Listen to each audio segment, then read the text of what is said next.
আসসালামু আলাইকুম ভাইয়া। ওয়ালাইকুম আসসালাম। আমি তামিম। আমার বাড়ি ময়মনসিংহে। তখন আমি সদ্য তরুণ। একদিন বন্ধুরা বলল যে পিকনিক করবে, সবাই রাজি। সবার থেকে টাকা তুলে বাজার করতে গেলাম। পড়ন্ত বিকেলে সবাই ছুটে চলেছি ফরিদদের বাসার দিকে। আজ যে পিকনিক, সবার হাতে কমবেশি খাবারের সামগ্রী। আমার হাতে ৬টা ব্রয়লার মুরগি আর ৬টা লেয়ার মুরগি। তড়িঘড়ি করে ফরিদদের উঠোনে গেলাম। আ হাত প্রচণ্ড ব্যথা করছিল, তাই আমি ওগুলো রেখে দিলাম। হাট থেকে বাড়ি পর্যন্ত লম্বা পথ হেঁটে এসেছি। মাগরিবের আজান দিচ্ছে। আমরা কয়েকজনে কয়েকটা দায়িত্ব ভাগাভাগি করে নিলাম। আমি বনে গেলাম কাঠ আনতে। বাকিরা অন্যান্য কাজে চলে গেল। প্রায় রাত ১টা পর্যন্ত পিকনিকে সময় ব্যয় করলাম। অনেক মজা করলাম। খাওয়া শেষ করে আমি আর সেলিম ভাই বাড়ির দিকে রওনা হই। বন্ধুরা যেতে বাধা দিলেও আমি শুনিনি। ওরা বলল যে রাতে শেওড়া বিলে শয়তান থাকে আর আমাকে ওই বিলের সামনে দিয়ে যেতে হবে। কে শোনে কার কথা, বাড়িতে ফিরতেই হবে, নয়তো আব্বাজান আমাকে তক্তা বানাবে। সেলিম ভাই মসজিদ বাড়ির সামনে এসে বিদায় নিয়ে চলে গেল।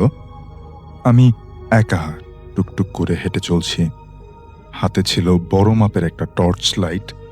চারিদিকে নীরব। গ্রামে রাতের বেলায় শিয়ালদের আনাগোনা থাকে। চারিদিকে শিয়ালের ডাক শুনতে পাচ্ছি। আমার একটু ভয় ভয় করছে। শুনেছি এই বিলের রাস্তায় প্রতিদিন কম বেশি মানুষ ভয় পায়। এসব কথা মনে পড়তেই আমি আরো ভীতু হয়ে গেলাম। হাঁটতে হাঁটতে তাল বাগানের রাস্তায় এসে পড়ি। এই রাস্তায় শেষ প্রান্তে শেওড়া বিল। তারপরে মিয়া বাড়ির রাস্তা ফেলে সামনে গেলেই আমার বাড়ি। রাস্তার দুপাশে সারি সারি তাল গাছ।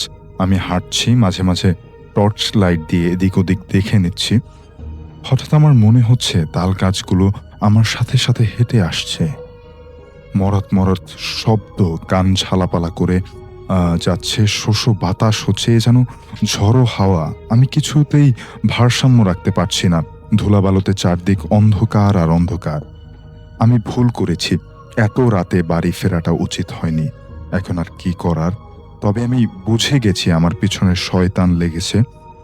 আমি চিকন কণ্ঠে কান্নার শব্দ শুনতে পাচ্ছি। আজ বাঁচবো কিনা কে জানে। একেকটা চিৎকার, একটা কণ্ঠ ভয়াল গর্জনে আমি কেঁপে উঠছি বারবার। কখনো মেয়েলি কণ্ঠ, কখনো বা বাচ্চা কণ্ঠের চিৎকারে আমি পাগল প্রায় হয়ে যাচ্ছি। আমি যতবারই আয়াতুল কুরসি পড়তে যাই, ততবারই আমার গলা আটকে যায়। আমি শ্বাস পর্যন্ত নিতে পারছি না। আর চিৎকার কি করে করব? কে আপনি? কেন আমাকে এত কষ্ট দিচ্ছেন? আমি আপনার কি ক্ষতি করেছি? হঠাৎ চারদিকটা স্তব্ধ হয়ে এলো। তারপর যা দেখলাম তা সহ্য করার মতো নয়। নীল শাড়ি পরে দাঁড়িয়ে আছে একজন মহিলা ঠিক আমার পেছনে। তার নিঃশ্বাস আমার ঘাড়ে এসে পড়ছে, গরম নিঃশ্বাস। আমি পেছনে ফিরতেই আঁতকে উঠি। কি বিশ্রী চেহারা, কি বিদঘুটে গন্ধ তার শরীর জুড়ে। এটা কল্পনাও করা যাবে না। ওর মুখে বড় বড় ৪টা দাঁত দেখা যাচ্ছে। দাঁতগুলো লাল হয়ে আছে। গড় গড় গড় গড় শব্দ বের হচ্ছে ওর মুখ থেকে। আমি ওর দিকে টর্চ লাইটটা ঘোরাতেই ও সাঁ করে তালগাছের উপরে উঠে গেল। আমি দৌড় দিলাম, প্রাণপণে দৌড়াচ্ছি। মনে মনে নিজেকে গালি দিলাম, এর জন্য আমিই দায়ী। আমি দৌড়াচ্ছি কিন্তু টের পাচ্ছি তাল গাছগুলো ঝুপঝুপ করে শব্দ করছে এবং গাছগুলোতে আরো বেশি রকমের শব্দ হচ্ছে। লাইটটা গাছগুলোর দিকে মারতেই দেখলাম ওই পিশাচটা এক গাছ থেকে অন্য গাছে লাফিয়ে লাফিয়ে আমার সাথে সাথে এগোচ্ছে। আবার বিকট চিৎকার। আমি আর পারছি না। শরীর ক্লান্তি ভরে গেছে। পিকনিক থেকে পেট ভরে খেয়ে এসেছিলাম। আর ভরা পেটে দৌড়ানো অতটা সহজ না। চোখ থেকে পানি গড়িয়ে গড়িয়ে পড়ছে। আমি বাঁচতে চাই। আমার পরিবারের কথা মনে পড়ছে বারবার। নাসরিনের কথাও মনে পড়ছে। অনেক ভালোবাসি। ওয়াদা দিয়েছিলাম আমি ওকে বিয়ে করব। ভীষণ লাজুকও, মায়া মায়া চেহারা। কল্পনা থেকে ফিরলাম হোঁচট খেয়ে ধূপ করে মাটিতে পড়ে গেলাম। ব্যথায় শরীর কুঁকিয়ে উঠতে আবার উঠে দাঁড়ালাম। আমি স্পষ্ট দেখতে পাচ্ছি বিশাল শরীরের ওই পিশাচটা দূরে দাঁড়িয়ে আছে। হয়তো আলোর জন্য আমার কাছে আসতে পারছে না, কিন্তু আমি আয়াতুল কুরসি পড়তে গেলেই আমার গলা আটকে যায়। অনেক চেষ্টা করেও আমি ব্যর্থ হচ্ছি। আমি সত্যিই আর পারছি না, কারণ আমার ডান পাশে শেওড়ার বিল চলে এসেছে। এই বিল নিয়ে আরো অনেক ঘটনা জড়িত। আমি আবার দৌড়তে শুরু করি। রক্তাক্ত পা দুটো কাজ করছে না। বিলের অর্ধেকটা পথ পেরিয়ে আসতেই আমার লাইটটা নিভে যায়। আমি থেমে পড়িনি। নিজেকে বাঁচাতে ব্যস্ত এখন, কিন্তু চারদিকটা আরো অনেক ভয়ানক হয়ে গেছে। আমার পিঠে সূচালো কিছু একটা ঢুকলো, তারপর আবার বের হলো, আবার ঢুকছে, আবার বের হচ্ছে। আমার পিঠ থেকে ঝরঝর করে রক্ত বের হচ্ছে। জানি না কি হচ্ছে আমার সাথে, তবুও আমি দৌড়াতে থাকি। ঠাস করে কেউ একজন আমার গালে থাপ্পড় দিতেই আমি মাটিতে লুটিয়ে পড়ি। অন্ধকারে দেখতে পেলাম আমি কবরস্থানের পাশে। আমি একদমই দেরি করলাম না, দৌড়ে কবরস্থানে ঢুকে পড়ি। ব্যথায় সারা শরীরে কাতরাচ্ছে। আমি জানি কবরস্থানে ওরা প্রবেশ করতে পারে না। আমি বাম কানে কিছুই শুনতে পারছি না, থাপ্পড়টা আমার বাম কানে লেগেছে। গড় গড় করে আবারও একটা কণ্ঠে আমি শুনতে পেলাম, আমি রক্ত চাই, একটু রক্ত দে। শয়তানটা ন্যাকানো একটা গলায় বলছে, আয় আয় আমার কাছে আয়, আমি অনেক ধনী করে দেব তোকে, অনেক টাকা দিব, আমাকে একটু রক্ত দে। এরপরে ও হা হা করে জোরে হাসতে থাকে আর বলে, আমাকে একটু রক্ত দে, আমি অন্ধকার কবরস্থানে বসে আছি। একটু পরে আমার দিকে বড় বড় ইটের টুকরো মারতে শুরু করে। সারা শরীর রক্তে মাখা, আমি নিস্তেজ হয়ে যাচ্ছি, মাথাটা ঘুরপাক খাচ্ছে, কলা গাছগুলো ঠাস ঠাস শব্দ হচ্ছে। তারপর আমি দেখতে পাই আমার বাবাকে, উনি আমার নাম ধরে ডাকছে। আমি সাথে সাথে উত্তর দিলাম, আব্বা আমি এদিকে, আপনি এদিকে আসেন। তারপর আর কোনো শব্দ নেই। আব্বা আব্বা বলে অনেকবার আমি ডাক দিলাম, কিন্তু আর কোনো সাড়া পেলাম না। হাতের লাইটটা নিয়ে সজোরে আমি মাটিতে আঘাত করতেই জ্বলে উঠল লাইটটা।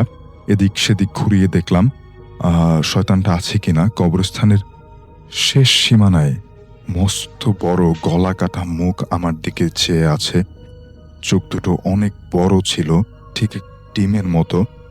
কাটা গলা থেকে ঝরঝর করে রক্ত পড়ছে, আমার দিকে চেয়ে আছে। আমি লাইট ওর দিকে তাক করে রেখেছি, কিন্তু এবার ও আলো দেখে পালায়নি। তো লাইটের আলো আর কতক্ষণ জ্বলবে রে? আমার ভীষণ ক্ষুধা, আজ তোকে আমি ছিঁড়ে ছিঁড়ে খাবো। আমি ও এটা বলতে আমি অজ্ঞান হয়ে পড়ি। জ্ঞান ফিরতেই আমি দেখি আমি বাসায়। আব্বা ডাক্তার এনেছেন। আমার শরীরের অনেক জায়গায় ব্যান্ডেজ লাগানো। কিছুক্ষণ পর আমার রক্ত বমি হয়। তারপর মেডিকেলে নিয়ে যাওয়া হয়। মেডিকেলে গিয়ে আব্বাকে সব খুলে বলি। ডক্টর আমাকে স্যালাইন দিলেন। রাতে বাসায় ফিরলাম। মসজিদ বাড়ির ইমাম সাহেব বাবার থেকে সব শুনলেন। তিনি আমাকে ৩২ আয়াতের একটা তাবিজ দিলেন, নিজ হাতে আমার হাতে পরিয়ে দিলেন। কিছুদিন পর আমি সুস্থ হই, সবকিছু আবারও স্বাভাবিক হয়ে যায়। ওই শেওড়ার বিল আজ আর বিল নেই, ওখানে দালান উঠেছে, অনেক মানুষ সেখানে বসবাস করে। তবে আমি আজও ভুলতে পারিনি সেদিনের কথা। ওই দিনের কথা আমি মনে করতেও চাই না আর।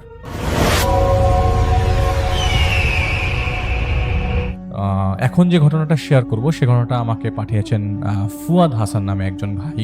তিনি আমাদেরকে একটি ঘটনা, তার নিজের চাক্ষুষ ঘটনা শেয়ার করেছিলেন।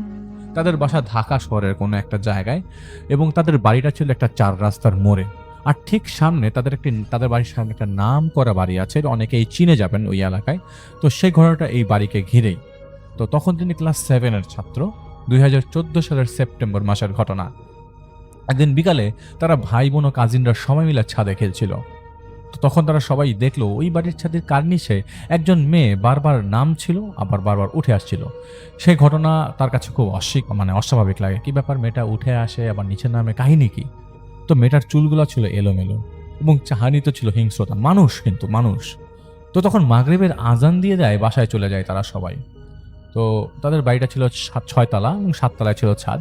তো পুরো বাড়িতেই তারা সব সদস্যরাই থাকে, অর্থাৎ পুরোটাই অ্যাটাচড জয়েন্ট ফ্যামিলি টাইপ, ভাড়াটিয়া নাই বললেই চলে। তো তারা সবাই মাগরিবের নামাজের পর ৪ তলায়, তাদের দাদা দাদির ফ্ল্যাটে সন্ধ্যায় নাস্তা খাচ্ছিল। হঠাৎ তাদের বাসার যে কাজের মেয়ে, সেই মেয়েটা চিৎকার দেয়। তো তার চিৎকারে তারা বারান্দায় ছুটে যায় এবং সেই মেয়েটা তাকে ওই সময় পাশের বারাসার দিকে হাত ইশারা করে দেখায়।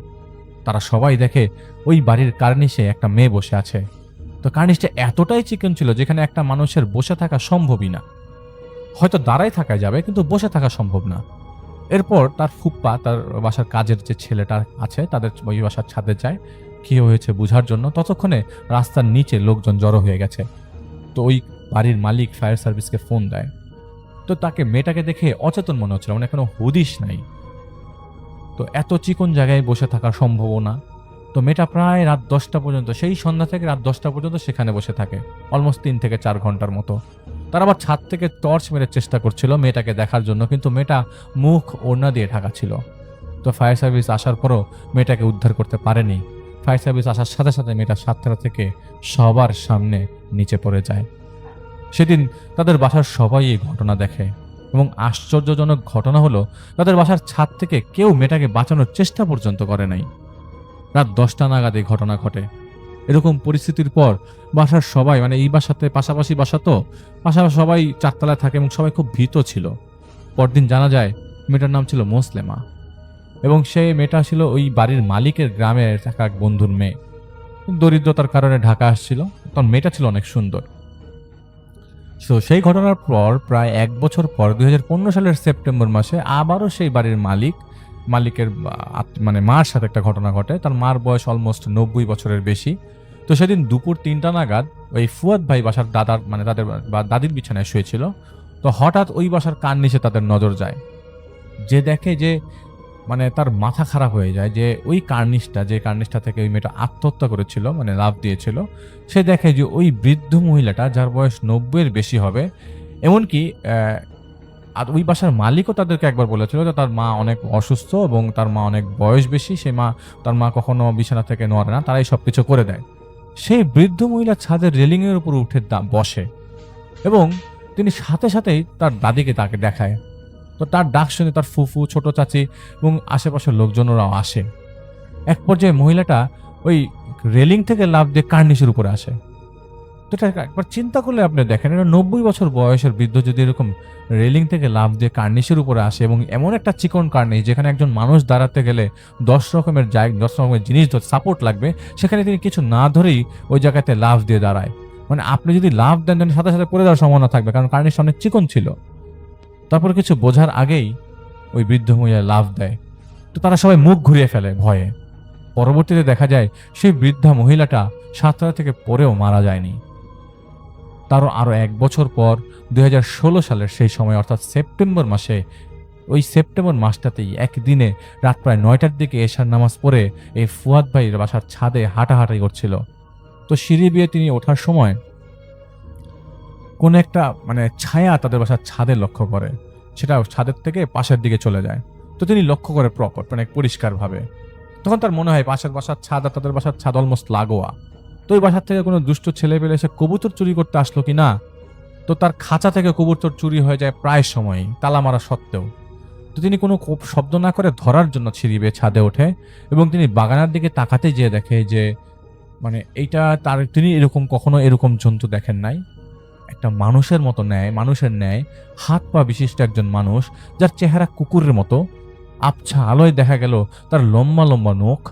সেই জন্তুটা তার দিকে মানে চোখ লাল করে তাকিয়ে আছে। তার হাতে ছিল একটা কবুতর।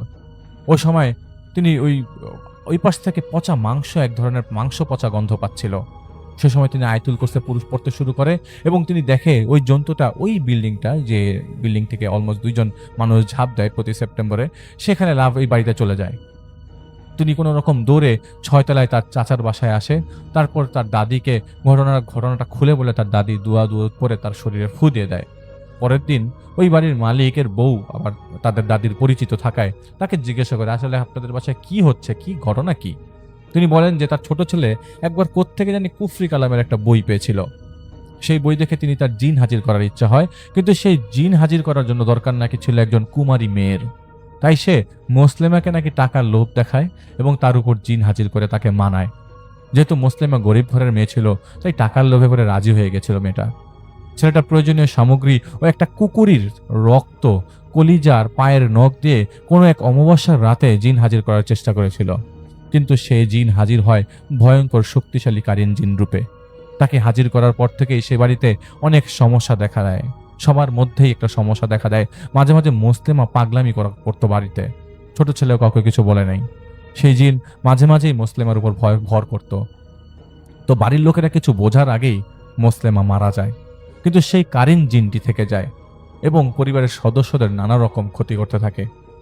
এইসব দেখতে না পেরে ছোট ছেলে সবাইকে ঘটনা বলে। একদিন তার একটা হুজুর নিয়ে আসলে তিনি বলেন যে ছোট ছেলে খুব শক্তিশালী একজন কারিন জিন হাজির করে ফেলেছে, যে সহজে ছেড়ে যাবে না। তো হুজুর ঝাড়ফুঁক করে সবাইকে একটা তাবিজ দিয়ে যায়, বলে প্রতি বছর এই সময় এই জিনের প্রভাব বাড়বে যেই সময় তাকে হাজির করা হয়েছিল, মানে সেপ্টেম্বর মাসটা। তাই একবার সেই জিনটি সেই বাড়ির মালিকের মার উপর ভর করে এবং তাকে মারার চেষ্টা করে।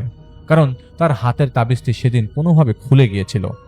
তো বৃদ্ধ মহিলাটি বড় একটি নিম গাছের উপর পড়ায় ওইবার আল্লাহর রহমতে বেঁচে গিয়েছিল। তারপর যা ছিল তারপর তারপর ফুয়াদ ভাই যা দেখেছিল সেটা ছিল ওই জিনটি। পরের দিন একজন কুফরি কালাম করে একজন তান্ত্রিক আনা হয়, কুফরি কালাম করে এরকম একটা তান্ত্রিক আনা হয় বাসার। সে কিছু রিচুয়ালসের মাধ্যমে সেই কারিন জিনকে হাজির করে। তো কারিনকে চলে যেতে বলে, সে বলে বাড়ির সদস্যদের সে জানে মারবে তারপর যাবে। এবং সেদিন রাতে সে মোসলেমাকে না, বাড়ির ছোট ছেলেকে মারতে চেয়েছিল, কিন্তু মোসলেমাকে ছাদে পেয়ে তাকে ছাদ থেকে ফেলে দেওয়া হয়। সে যতবারই ছোট ছেলের ক্ষতি করতে চেয়েছিল ততবারই সে বেঁচে গিয়েছিল। সেই তান্ত্রিক তারপর কিছু রিচুয়ালস পালন করে এবং কারিনটি চলে যেতে রাজি হয় কিছু জিনিসের বিনিময়ে, কিন্তু সে পুরোপুরি যাবে না এও বলে যায়। এখনো মাঝে মাঝে সেই বাড়ির ছাদের উপর কাউকে না কাউকেই হাঁটতে দেখা যায়। বাতাস না থাকা সত্ত্বেও সেই বাড়ির ছাদের গাছপালাগুলোকে দেখা যায় নড়তে। তো এটা ছিল ঘটনা। প্রিয় লিসেনার্স, এই মুহূর্তে যে স্টোরিটি নিয়ে আমি আপনাদের সামনে হাজির হয়েছি, এই স্টোরিটি আমাকে দিয়েছে আমার খুব কাছের বন্ধু, ইউনিভার্সিটির বন্ধু এবং আমার খুব বোজম ফ্রেন্ড শাহ রেজাউল হাসান রোহান। ও বর্তমানে আমেরিকার নিউ ইয়র্কের রনকনকমা সিটিতে রয়েছে। এই যে ঘটনাটি আমাকে দিয়েছে, এই ঘটনাটি আমার বন্ধুর রোহানের দাদার বাবার সাথে ঘটে যাওয়া ঘটনা। ঘটনাটির এক্স্যাক্ট সময়কালও আমাকে বলতে পারেনি, তবে ধারণা করা হয় এটি 1880 থেকে 90 সাল এই একটা সময়ের ঘটনা। রোহানের অরিজিন বা দেশের বাড়ি হচ্ছে সিলেটের বিয়ানীবাজার উপজেলার আঙ্গারজুর গ্রামে। আর রোহানের দাদার বাবার নাম মাওলানা শাহ তোফাজ্জল আলী রহমতুল্লাহ আলাই। উপমহাদেশে মাদ্রাসা শিক্ষার প্রসারে মাওলানা শাহ তোফাজ্জল আলী রহমতুল্লাহ আলাইর নাম চিরস্মরণীয়। উনি উর্দু, বাংলা, ফার্সি, আরবি এই 4টি ভাষায় পারদর্শী ছিলেন এবং এই 4টি ভাষায় উনি বহু কিতাব লিখেছেন। ঘটনাটি আসলে ভয়ানক গদ্রবঙ্গা জিনকে কেন্দ্র করে। 1880 থেকে 90 সালের এই একটি সময়ের মধ্যে এই বিয়ানীবাজার উপজেলার আঙ্গারজুর গ্রামে ভয়াবহভাবে গদ্রবঙ্গা জিনের উপদ্রব শুরু হয় এবং এই উপদ্রব থেকে মানুষকে রক্ষায় মাওলানা শাহ তোফাজ্জল আলী রহমতুল্লাহ আলাইর ভূমিকা ছিল আল্লাহর একটা অশেষ মেহেরবানি। আল্লাহর রহমতে মাওলানা শাহ তোফাজ্জল আলী রহমতুল্লাহ আলাইর ওসিলায় আল্লাহ তাআলা এই সিলেটের বিয়ানীবাজার উপজেলার আঙ্গারজুর গ্রামের মানুষকে ভয়ানক গদ্রবঙ্গা জিনের হাত থেকে রক্ষা করেছিলেন, যেটা আজ পর্যন্ত বহাল রয়েছে। কি ছিল সেই ঘটনাগুলো? এখন সেই ঘটনাগুলো আমি আপনাদেরকে বলতে চাচ্ছি। প্রিয় লিসেনার্স, বিয়ানীবাজার উপজেলা এটি সিলেটের একদম সাইডে অবস্থিত, মানে সিলেট বর্ডার বলতে আমরা যেটা বুঝি সেখানে। তো এই আঙ্গারজুর গ্রামের বেশ কিছু মানুষ সমবেত হয়ে মাওলানা শাহ তোফাজ্জল আলী রহমতুল্লাহ আলাইর কাছে আসেন।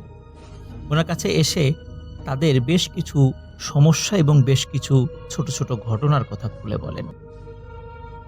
সেই ঘটনাগুলো আমি এখন পর্যায়ক্রমে আপনাদেরকে বলতে যাচ্ছি।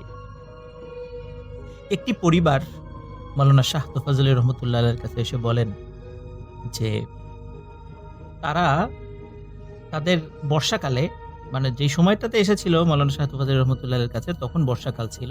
তো তারা কিছুদিন আগে এই বর্ষাকালেই দূরে তাদের এক আত্মীয় বাড়ি থেকে ফিরছিলেন। ফিরতে ফিরতে রাত হয়ে গিয়েছিল, নৌকায় তারা ফিরছিলেন। নৌকাটি যখন পানির উপর দিয়ে আসছিল, একটি জায়গায় দেখতে পান যে বেশ কিছু ঝোপঝাড় রয়েছে, মানে ওই ঝোপঝাড়গুলো পানিতে তলিয়ে গেছে, কিছু অংশ উপরে ভেসে আছে। তো ওই ঝোপঝাড়ের পাশ দিয়ে যখন ওই নৌকাটি আসছিল, হঠাৎ পানির মধ্য থেকে 2 থেকে 2.5 ফুট উচ্চতার 10-12টি মানুষ লাফিয়ে নৌকার উপর উঠে পড়ে। ওদের মধ্যে একজন সর্দার ছিল। এই সর্দারের হাতে ত্রিশূলের মতো কোনো একটি লাঠি ছিল, যে লাঠির মাথাটা ছিল অনেকটা ত্রিশূলের মতো, ঠিক ত্রিশূল না বাট এরকম আর কি। ওরা ওই নৌকায় উঠেই ওই পরিবারের একমাত্র ছেলে সন্তান, যেটি তার মায়ের কোলে বসা ছিল, ওরা এসে মায়ের কোল থেকে ওই বাচ্চাকে ছিনিয়ে নিয়ে আবার পানির মধ্যে লাফ দিয়ে অদৃশ্য হয়ে যায়। আচানক এই ঘটনা ঘটার সাথে সাথে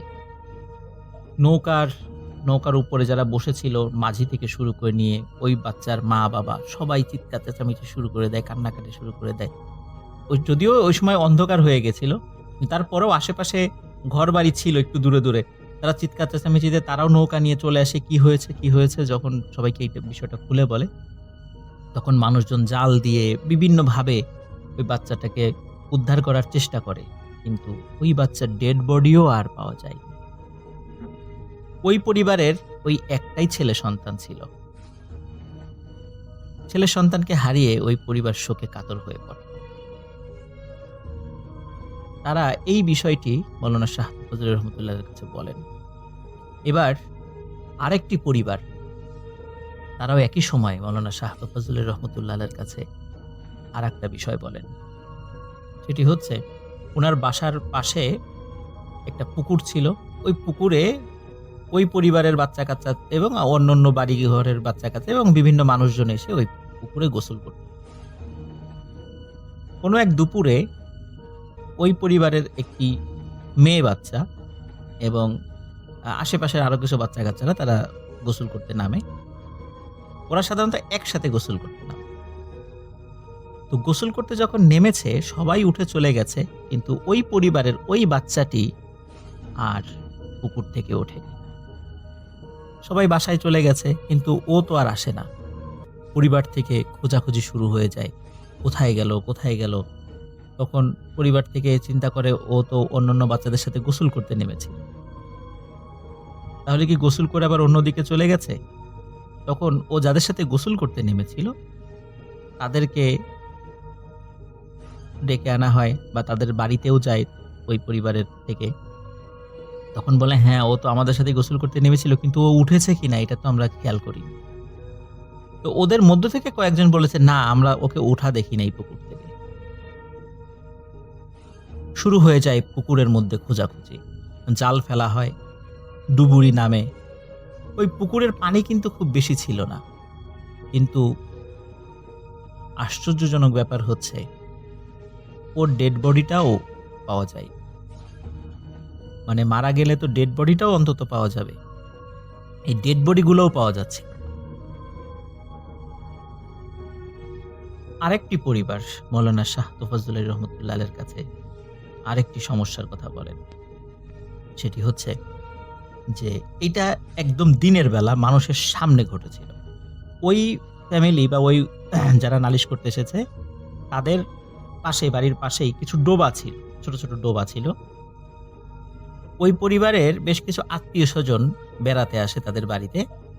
আসার পরে আত্মীয় স্বজনদেরকে আপ্যায়ন করার জন্য তারা বেশ আয়োজন করে, মাছ, মাংস, খাসি, গরু, মানে যতটুকু তাদের সামর্থ্য ছিল তারা রান্না বাড়ার আয়োজন করে। রান্নাঘরে যখন রান্নার কার্য চলমান ছিল, হঠাৎ তারা খেয়াল করে ওই ডোবা থেকে 10-12টি ওই 2-2.5 ফুট উচ্চতার ভয়ানক চেহারার কিছু মানুষ চলে এসেছে, এবং ওদের একজন সর্দার রয়েছে এবং তার হাতেও ত্রিশূলের মতো একটা লাঠি ছিল।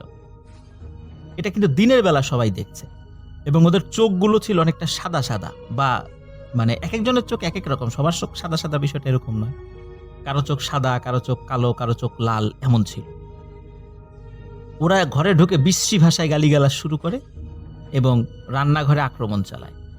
ওদেরকে দেখে মহিলারা ভয়ে চিৎকার চেঁচামেচি করতে করতে দৌড়ে যে যেদিক পারে ছুটে চলে যায়, এবং ওরা রান্নাঘরে গিয়ে রান্নার যে সমস্ত উপকরণগুলো আছে এর মধ্যে মাছ, মাংসগুলো ওরা নিয়ে যায় এবং অন্যান্য উপকরণগুলো তছনছ করে রেখে চলে যায়, এবং ওরা আবার ডোবার মধ্যে গিয়ে ডুব দিয়ে অদৃশ্য হয়ে যায়। এটা কিন্তু দিনের বেলা সবার সামনে ঘটে। এরপরে মাঝিদের একটা দল ওই একই সময় মৌলানা শাহ তোফাজ্জল রহমতুল্লাহের কাছে বলেন যে রাতের বেলা তারা মাছ ধরছে, কিন্তু আগে এরকম সমস্যা দেখা দেয়নি, কিন্তু ইদানিং একটা ভয়ানক সমস্যা তারা ফেস করছে। মাঝিরা বলেন যে ইদানিং প্রায়শই তারা যখন নৌকা নিয়ে মাছ ধরতে বের হয় রাতের বেলা, দিনের বেলাতে তেমন কোনো সমস্যা তারা ফেস করছে না, কিন্তু রাতের বেলা যখনই তারা নৌকা নিয়ে মাছ ধরতে বের হয়, যখন মোটামুটি বেশ কিছু মাছ ধরা হয়ে যায় এবং মাছ ধরে যখন বাড়ির দিকে ফিরে আসবে, তখন হঠাৎ পানির মধ্য থেকে এই 2-2.5 ফুট উচ্চতার ভয়ানক চেহারার কিছু মানুষ, এই 10-12 জন বা 15 জন, এক এক সময় এক এক রকম থাকে আর কি, কখনো 3-4 জন, কখনো 7-8 জন, এরা লাফ দিয়ে নৌকার উপর উঠে বসে এবং নৌকার উপর উঠে বসে এই মাছগুলো নিয়ে যায় এবং ওদের একটা গ্রুপ নৌকার এক পাশে বসে আর একটা গ্রুপ আর এক পাশে বসে। ওরা এক পাশে তারা মানে দোল দেয়, যেই পাশে দোল দেয় সেই পাশ কাত হয়ে যায় এবং নৌকার মধ্যে পানি ওঠে। আবার আর এক গ্রুপ কি করে, তাদের ওই পাশে একটু দোল দেয়, তখন ওই পাশ থেকে মানে নৌকাতে পানি ওঠে। এইভাবে নৌকা তারা ডুবিয়ে দেয়, ডুবিয়ে দিয়ে তারা চলে যায় এবং মাছগুলো নিয়ে চলে যায়। শুধু যে তাই, মানে শুধু নৌকা ডুবিয়ে কি তারা ক্ষান্ত হয় তা নয়, তারা মাঝিদের উপরও আক্রমণ করে বসে, কখনো কখনো তাদেরকে মারাত্মকভাবে আহত করে। এবং আরো একটা ব্যাপার হচ্ছে যে সবসময় যে এভাবে নৌকায় উঠেই নৌকা ডুবিয়ে দেয় তা না। মাঝিরা বলে যে নৌকা চলতে চলতে হঠাৎ করে মনে হচ্ছে নৌকাটা তলিয়ে যাচ্ছে, অথচ নৌকার নিচে কিন্তু ফুটো হয়নি, কোনো পানিও ওঠে নাই, কিন্তু নৌকাটিকে কারা যেন নিচ থেকে টেনে আস্তে আস্তে আস্তে আস্তে পানির ভিতরে নিয়ে যাচ্ছে, এভাবে নৌকাটা ডুবিয়ে দেয়। এবং মাঝিরা যখন সাঁতার কেটে তীরে আসতে যায় তখন তাদেরকেও পানিতে চুবায়। এই ধরনের ভয়ানক উপদ্রব শুরু হয়েছিল এই আঙ্গারজুর গ্রামে, বিয়ানীবাজার উপজেলা, সিলেট।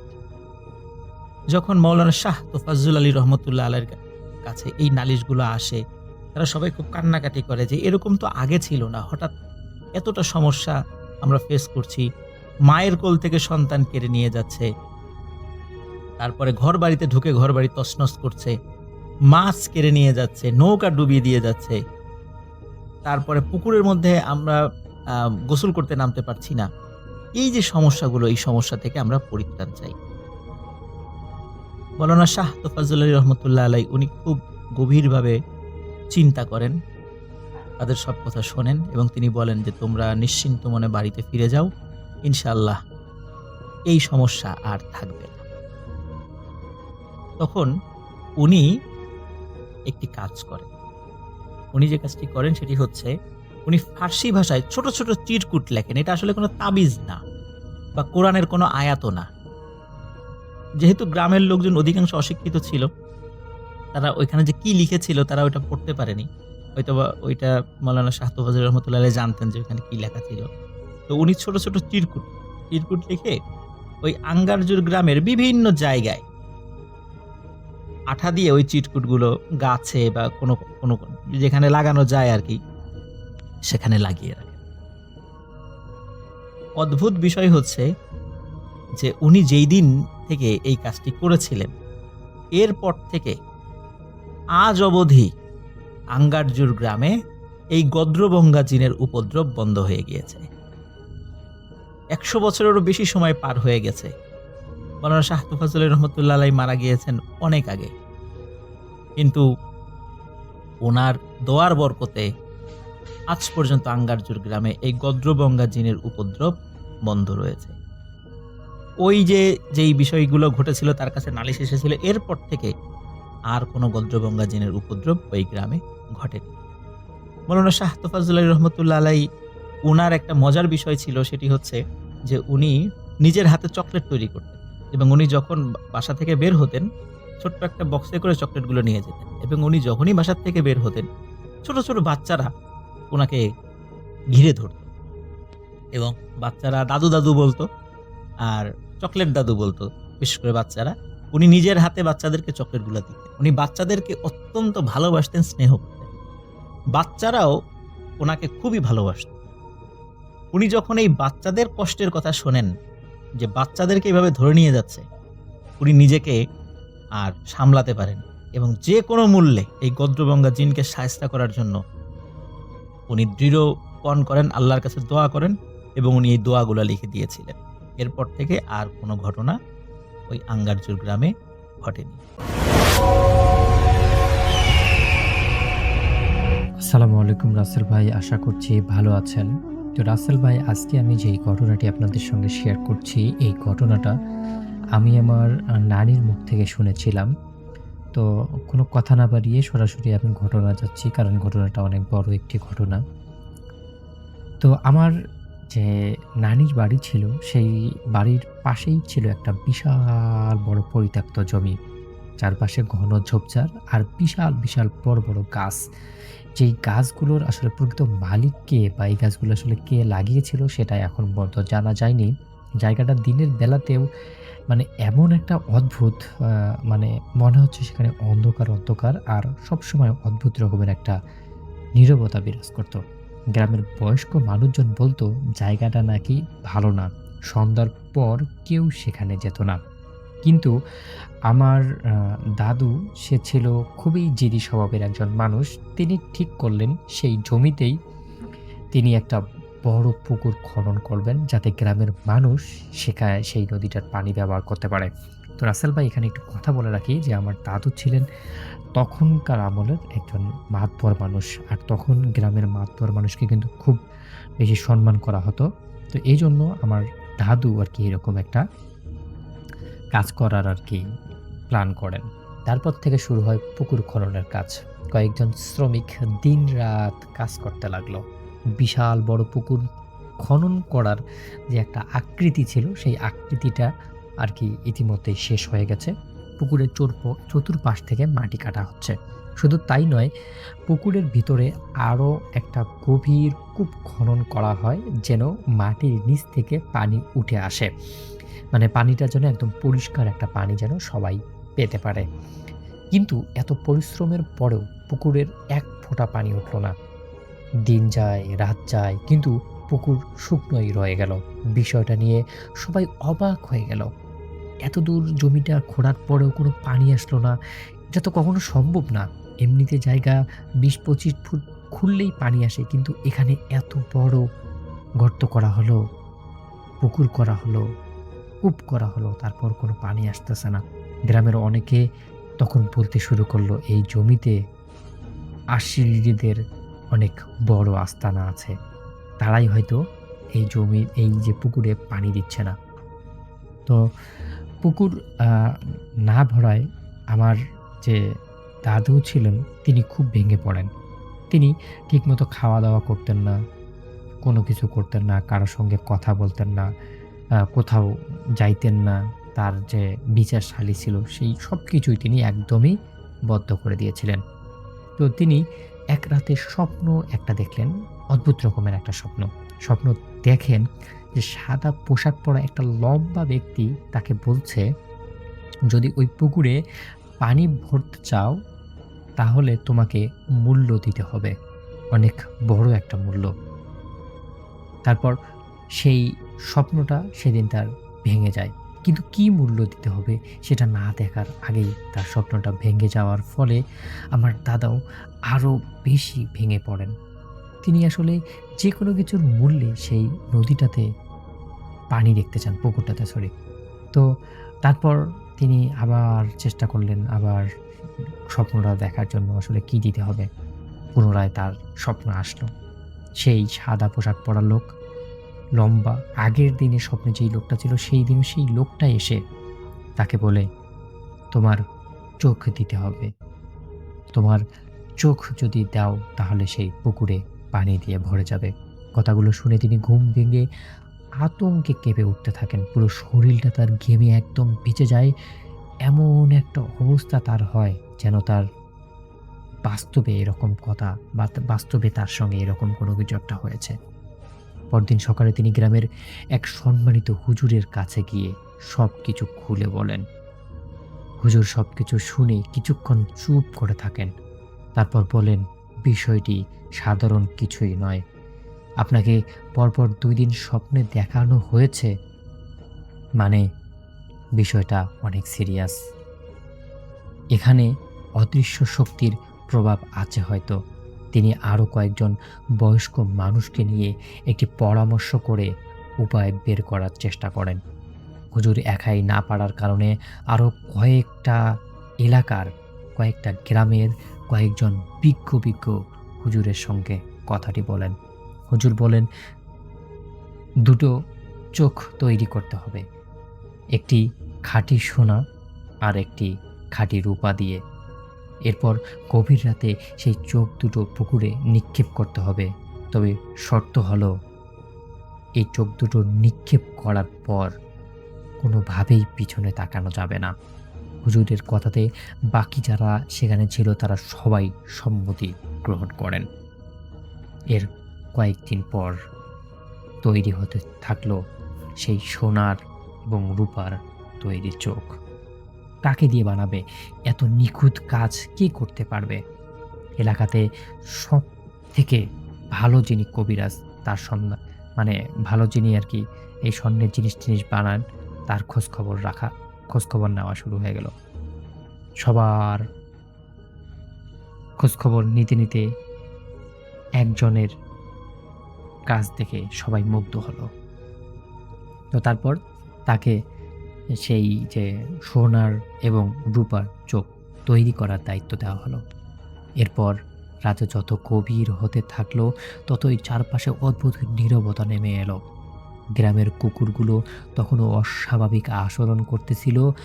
আমার দাদু ভয়ে কাঁপতে কাঁপতে হুজুরের নির্দেশ মতো সেই স্বর্ণের এবং রূপার চোখ নিয়ে নদীর ধারে গেলেন।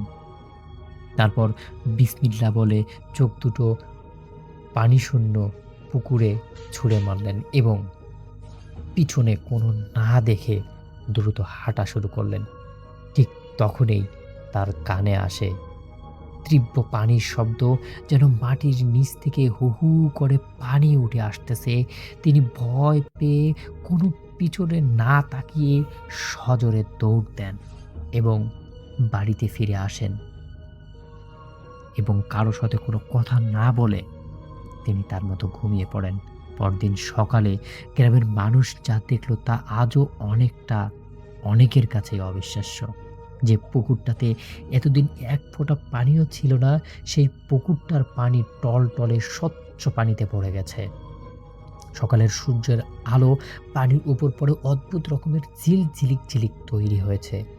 সবাই অবাক হয়ে যায়, কেউ কেউ ভয়ে কাছে পর্যন্ত যায়নি। কিন্তু সেদিন থেকেই পুকুরটি নিয়ে গ্রামের মানুষের মনে এক ধরনের রহস্য জন্ম নেয়।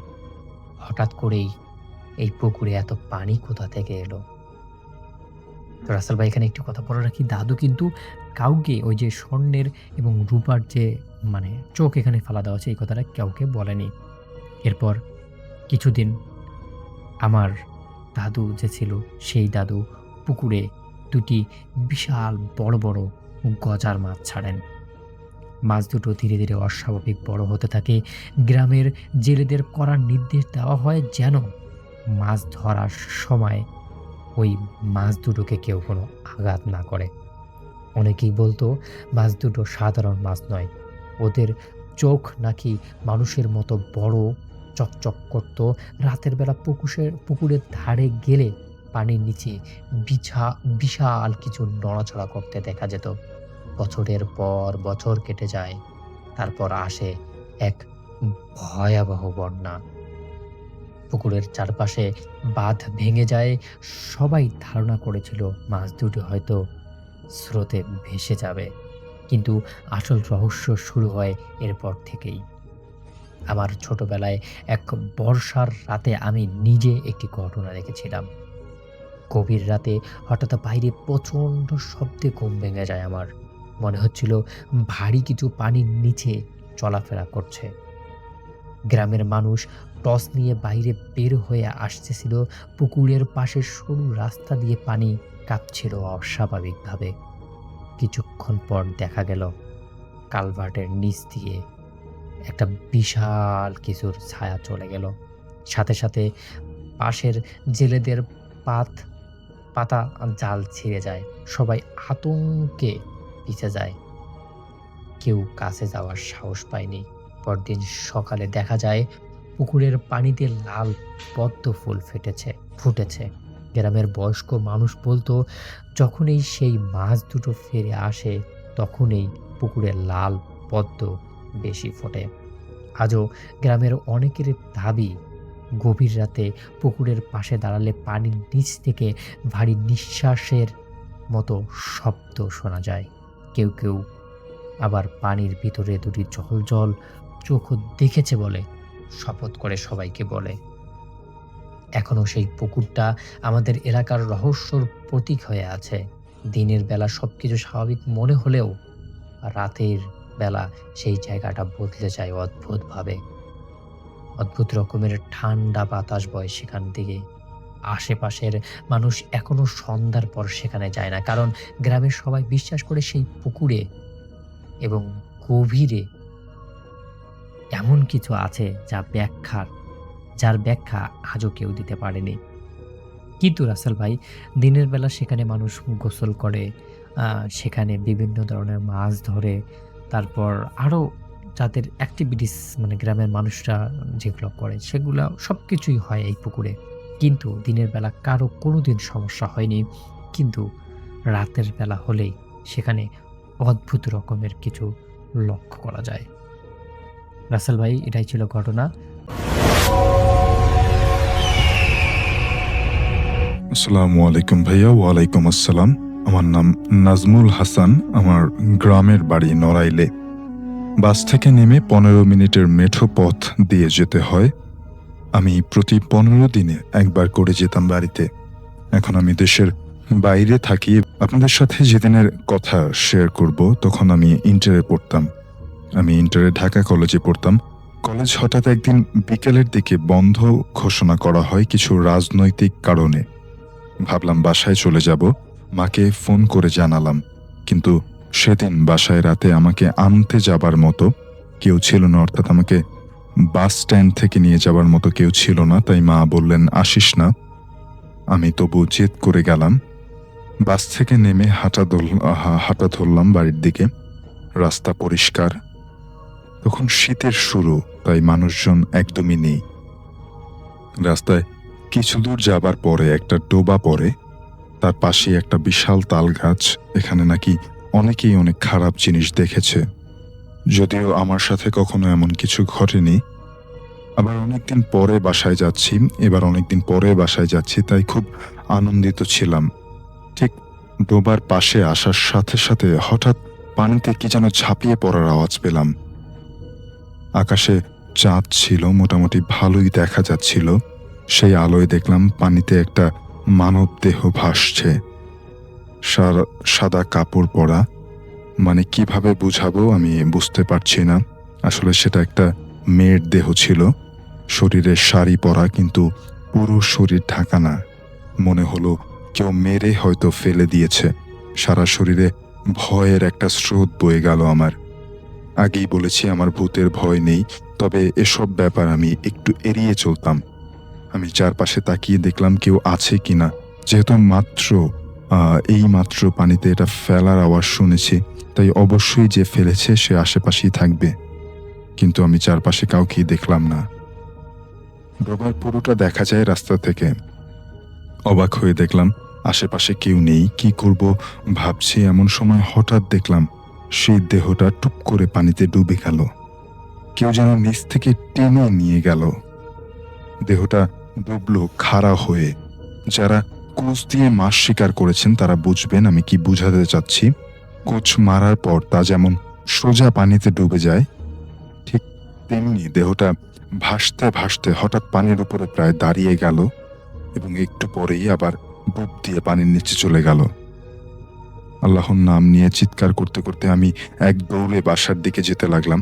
জানি না সেদিন কিভাবে বাসায় পৌঁছেছিলাম। আধুনিক ছেলে হয়ে এমন অদ্ভুত ব্যাপার বিশ্বাস করার কিছু নেই, কিন্তু এরপরেও আমার সাথে খুব ভয়ানক এই ব্যাপারটি ঘটে যায়, যাতে আমি বিশ্বাস করতে বাধ্য হই যে এরা আছে, অবশ্যই আছে। একদিন দুপুরবেলা আমি ফজলি আম খুঁজতে আমবাগানে যাই। দুপুরবেলা ফজলি আম বেশি পড়ে, তাই এই সময়টিতেই আমি যাই। দুপুরে খাবার পর তখন 2টা কি 2:30 বাজে। এমন সময় আমি আম খুঁজতে আমাদের বাড়ির থেকে একটু দূরে একটা বড় আম বাগান রয়েছে, সেখানে যাই। বলে রাখা ভালো, তখন অনেক গরম ছিল, চারিদিকে প্রচন্ড আলো ঝলমলে রোদ, কিন্তু আম বাগানের জায়গাটাতে প্রচণ্ড ঘন আম গাছ থাকার কারণে বেশ ছায়া এবং ঠান্ডা ছিল। আমি দৌড়ে গিয়ে খাবার পরপরই আম বাগানে ঢুকে যাই। আমি খুব অবাক হয়ে যাই আম বাগানে ঢুকতেই। আমি দেখি যে সেখানে আজ একটাও আম পড়ে নেই। রোজ যেখানে কিনা ৫-৬টা করে আম পাই, সেখানে আজ একটা আমও নেই। আমি একটু মন খারাপ করে বাড়ির দিকে চলে যাচ্ছিলাম, কিন্তু তখনই আমি একটু দূরে যেই না গেছি, তখনই আমি শুনতে পাই গাছ থেকে ধুপধাপ করে ১০ থেকে ১২টা আম পড়ল। আমি একটু অবাক হয়ে গেলাম। আমার মনে হলো যে এই দুপুর বেলায় কোনো বাতাস নেই, হঠাৎ করেই ১০-১২টা আম গাছ থেকে পড়ে গেল। নিশ্চয়ই এর পেছনে কোনো কাণ্ড আছে। যাই হোক, আমি নিজেকে সামলে নিয়ে আম গাছের কাছে গেলাম। গিয়ে দেখি একটি আমও পড়েনি। আমি এবার প্রচণ্ড বিস্মিত হয়ে গেলাম। আমি ভয় পেয়ে এবার বাড়ির দিকে এক দৌড় দিলাম। আমি যখনই দৌড় দিয়ে একটুখানি গেছি, আর কে জানি সুরে সুরে বলতে লাগলো, "এই আম নিবি না? কত আম নিবি আয়।" আমি খানিক দূরে গিয়ে গাছের দিকে তাকিয়ে যা দেখলাম, গাছের সব আম মাটিতে পড়ে যাচ্ছে। আর কে যেন বলছে, "হায় হায়, আমার আম সব পড়ে গেল, কিভাবে এত আম কে খাবে? কে নেবে? তাড়াতাড়ি আসো, তাড়াতাড়ি আসো।" এই বলে সে থেমে গেল। আর আমি দেখলাম গাছ থেকে অসংখ্য আম পড়ে যাচ্ছে। এত আম যা কিনা গাছেই ছিল না। আর আম পড়তে পড়তে গাছটাই যেন তলিয়ে যাচ্ছিল। আমি এরপরেই বুঝতে পারলাম যে দুপুরবেলা আম গাছে ভূতের উপদ্রব বেশি থাকে। আর আমাকে এই দৃশ্য দেখানোর কারণ হলো আমি যেন লোভে পড়ে আবার আম গাছের কাছে যাই। কিন্তু আমি আমার দাদির কাছ থেকে শুনেছিলাম যে ভূতেরা ১-২বারের বেশি চান্স দেয় না। দ্বিতীয়বার বা তৃতীয়বার তার কাছে গেলে সে অনেক বড় ক্ষতি করে ফেলতে পারে, এমনকি মেরে ফেলতে পারে। তাই আমি আর কিছু না ভেবে প্রচণ্ড ভয়ে এক দৌড় দিয়ে বাড়িতে পৌঁছে যাই। কিন্তু আমি নিজের চোখে যা দেখেছি তা ছিল অবিস্মরণীয়। আমি এখনো মাঝে মাঝে ভাবি, কোনো গাছের পাশে দাঁড়িয়ে এত আম আমি কিভাবে একসাথে পড়তে দেখেছিলাম। আর ওই গাছে সত্যি কে ছিল ওই কণ্ঠস্বর নিয়ে? এর জবাব কারো কাছে থাকলে আমাকে জানাবেন।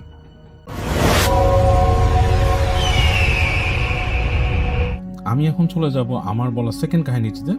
এটি আমাকে পাঠিয়েছে অনিল, পশ্চিমবঙ্গ থেকে পাঠিয়েছে। কাহিনীটা হচ্ছে তার কাকার সাথে ঘটে যাওয়া একটি কাহিনী, বেশ আগের পুরনো কাহিনী। সেই সময় তার কাকা নতুন নতুন সরকারি চাকরিতে জয়েন করেছিল সেই সময়কার। যাই হোক, অনিল আমাকে লিখেছে একভাবে, আমি আপনাদের সাথে শেয়ার করবো আরেকভাবে। আমি আমার মতো করে শেয়ার করবো আর কি, আমি যেভাবে বলতে চাচ্ছি। যাই হোক, আমি চলে যাচ্ছি কাহিনীতে। তো অনিলের কাকা তখন প্রথম সরকারি চাকরিতে জয়েন করে এবং তার চাকরিটা ছিল হচ্ছে এডুকেশন ডিপার্টমেন্টে, মানে শিক্ষা বোর্ডের আন্ডারে বা সামথিং কিছু আর কি। তখনকার সময় ওনার কাজ ছিল, ওনাকে বিভিন্ন জায়গায় পাঠানো হতো স্কুল এবং এই ধরনের সরকারি যেসব আছে সেগুলোর বিভিন্ন জিনিস দেখার জন্য, most probably audit and system কীভাবে পরিচালিত হচ্ছে এগুলো। তো যাই হোক, তো এরকম একটা সময় তাকে সেই সময় ওই পশ্চিমবঙ্গেরই যে কোনো একটা গ্রামে পাঠানো হয় এরকম একটা স্কুলের পরিদর্শনের জন্য। তো সেখানে যখন তিনি যান, তাকে রাত্রে থাকতে দেওয়া হয় একটি বাংলো বাড়িতে। এবং বাংলো বাড়িটা হচ্ছে এরকম বাংলো, সম্ভবত এটা কোনো জমিদার বাড়ি ছিল, জমিদার বাড়ির এক অংশ, সেটাকে সরকারি কাজে ব্যবহার করা হচ্ছে। এবং তিনি দেখেন যে সেই বাড়ির যে আঙিনার সাইডে, মানে ঠিক উঠোনের একটা পাশে একটি বিশাল আম গাছ আছে, ঝাঁকড়া আম গাছ। আম গাছটি বেশ মোটা আম গাছ, মানে সুপ্রাচীন। এবং তার মনে হয় যে এখানে মানে বেশ মানে অন্যরকম কিছু, মানে বেশ দেখেই কেমন যেন ওনার কাছে গা ছমছম লাগে আম গাছটা।